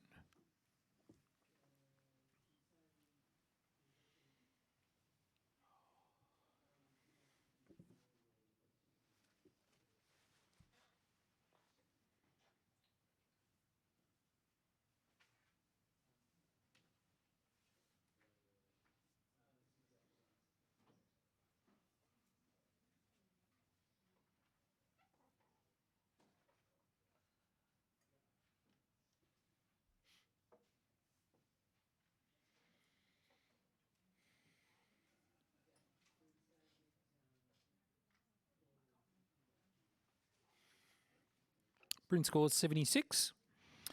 And Mandarin, just a quick comment from you. It's a very bleak image, which would have been helped along if the tonality had have been perhaps more desaturated, perhaps a bit deeper, a bit darker, to really hone in on the narrative of the people that are a bit down and out, or they haven't got much going on at that moment. Thank you, Mandarin. Now stay there because Andrew's had to go, so I'm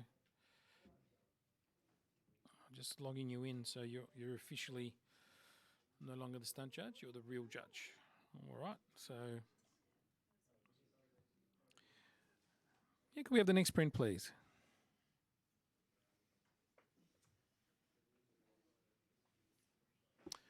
All right, that escalated quickly, so thank you. Thank you, Mandarin.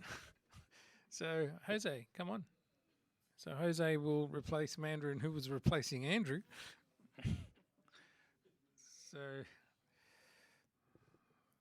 long as we have our 5 judges, all is good.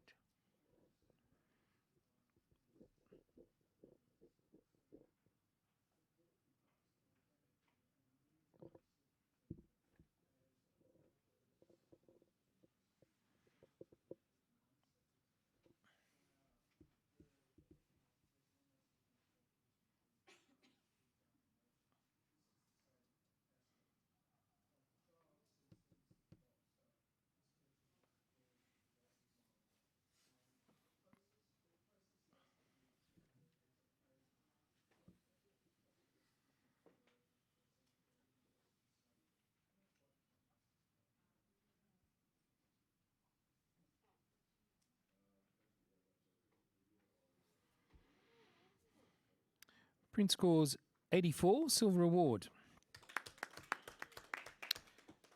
Julie's on 92, so she is going to challenge. We will accept that challenge. Julie, talk to us. Yeah, I gave this a gold. The textural quality of it, it sung to me, it could have been a fossil. It could have been after a bushfire, it could have been an aerial. There's so many things that it could be, but it's the way that it looks like a piece of stone that makes me feel fossilised, which I think just gave it a really beautiful interpretation. An art piece that could be hung anywhere, just with the beautiful subtle tones which in so much architecture now are along those colours and, you know, the serenity and what have you, that, yeah, just really beautifully done. It even feels like it's a piece of stone mounted in the card up there. So I gave it a gold. Some of you are close to silver with distinction. So I feel like you could be a little more generous. So I'd love to hear what you all think. Thank you. All right, so let's hear from Bruce, who was at 80. Yeah, I just originally, when I walked up and looked at it, I just couldn't get over the. It just didn't feel like it was. Didn't capture me with the way it's not sharpness, but I don't know. But the texture wasn't sitting right for me. But now I look at it, and then you've talked about it. I actually take something completely different from it. So I'm totally taking my. Don't ignore my scoring. Let's go for something better.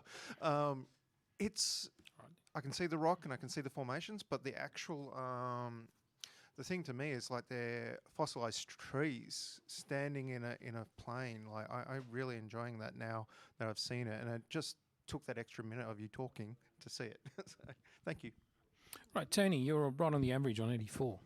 Yeah, look, I gave it as high as I could in silver without stepping into silver distinction. That was deliberate. I find there's a softness around the edges, which I'd rather see that sharper. The textural quality you're talking about, for me, is partly almost a noise that's generated in there. I feel the base of the image is too heavy, so underneath that sort of horizontal line where those tree shapes or whatever are coming up, to me there's too much at the bottom. It's too heavy in that bottom right-hand corner. So there's a compositional problems that are holding it back. The top left and the bottom left corner have a sort of vignetting effect that's happening, which is kind of weighting the image too far one side. So all of those little things that I brought out, when you talk about all of them in one hit, That's why I couldn't go up into this level of excellence in terms of execution and craft and skill.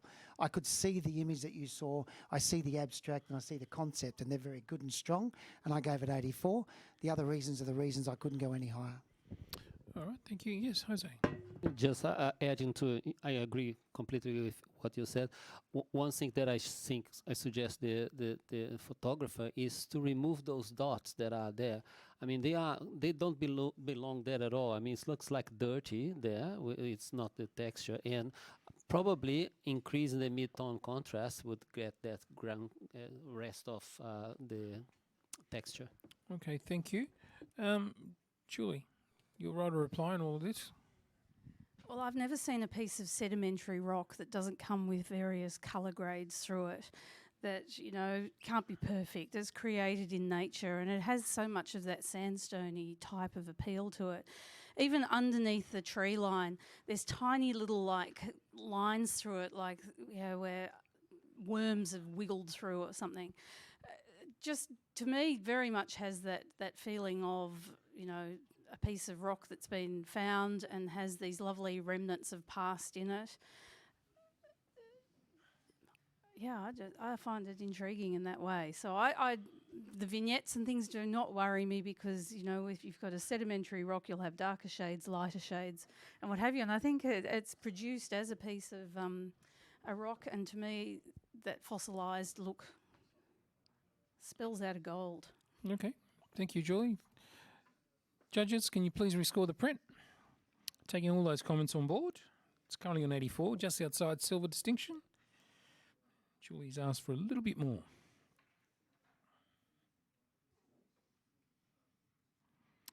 Print remains at 84. Silver award. Okay, Jose, thank you. Mandarin, do you want to jump back? Thank you. And we'll have the next print, please.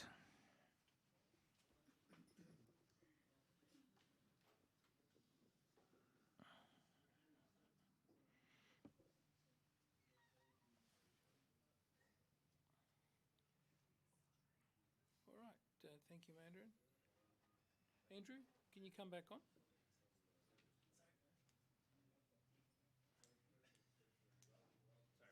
No, it's good. No, it's Mandarin had to step off the panel for this one, so not many. Yeah.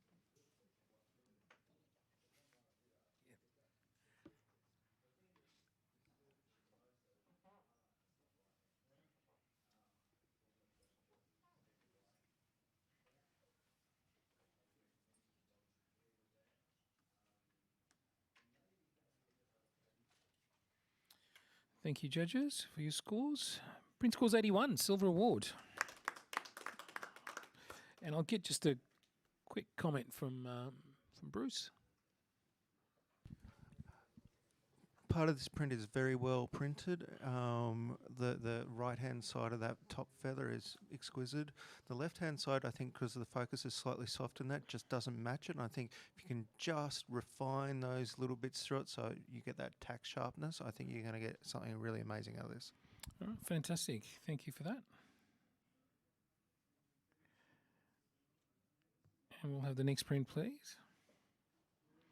There's a caption for this. We have these preconceived perception of how our body should look and can lead us to become dysmorphic.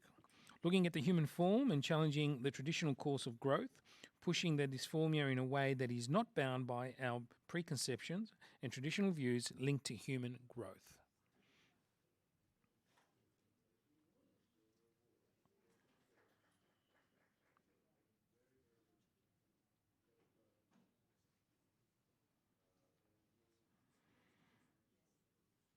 I'll read that one more time.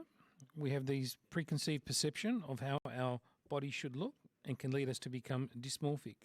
Looking at the human form and challenging the traditional course of growth, pushing the dysformia in a way that is not bound by our preconceptions and traditional views linked to human growth.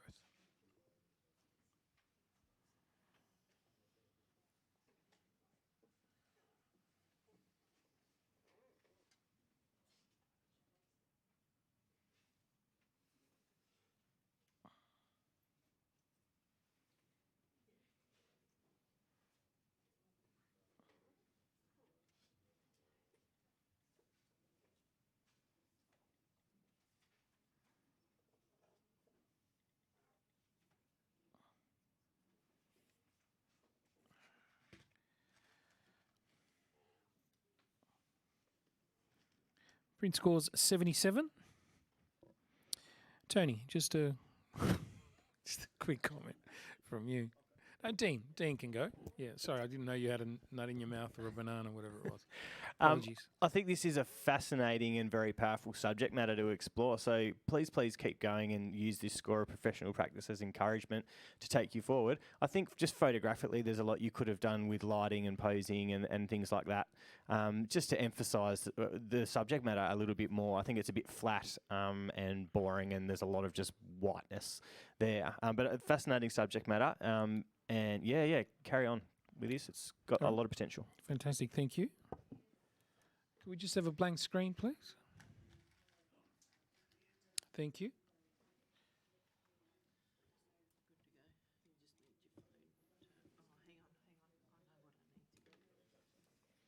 Just wait there, judges. We have an entry to judge that won't be on our system, so we need to do it manually. LO 1981. This is like the performance part of what we do. Yes. This is called interpretive judging. It's a new thing we're going to be working on. Interpretive. All right, so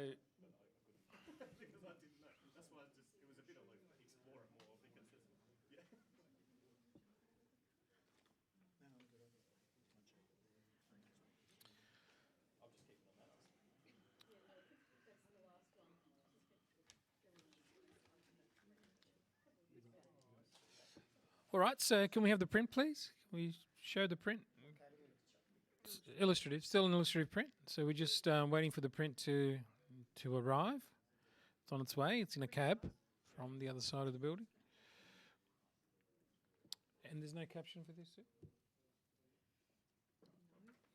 No caption. Okay, so just judge the print.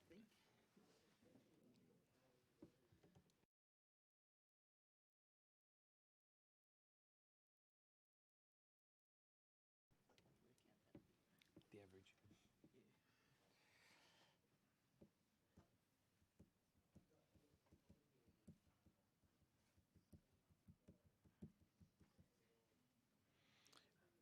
So guys, when you sit down, just flip it around so that we can see it. And I'll wait until you're all done, including Banana Man here.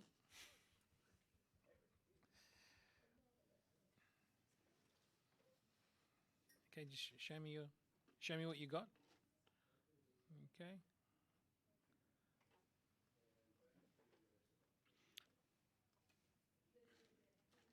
Mandarin? Yeah, you got to keep that.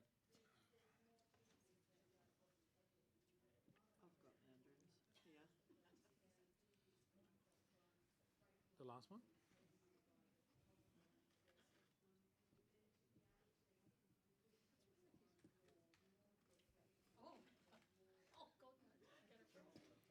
We did the scores again. That's not right.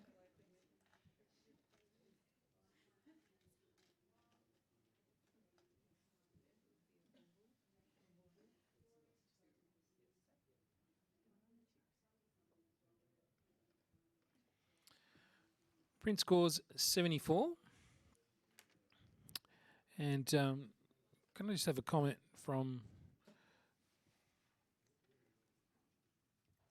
Mr. Moyle on the end there? To me, I can't find anything to resolve on. I can't tell if it's leaves or butterflies or anything like that. The colours are a bit too muted, and I think paper stock will really help this. I don't think this is the right paper stock. You should explore, try texture, try different things. Okay, fantastic. Thank you for that feedback. And could I just have a blank screen? Thank you. Just turn the print around. And that concludes the judging of the illustrative category of the 2019 AIPP Epson Victorian Tasmanian Professional Photography Awards, and it was proudly sponsored by Panasonic. And we are truly grateful for all our sponsors. Thank you to Panasonic for this category. So, Robin, thank you to the judges. Thank you to everyone at home who's listening and to the live stream today. Thank you to Luca here for his incredible assistance. People at the back, all our print handlers, thank you. Great job, great day. And I'll hand it over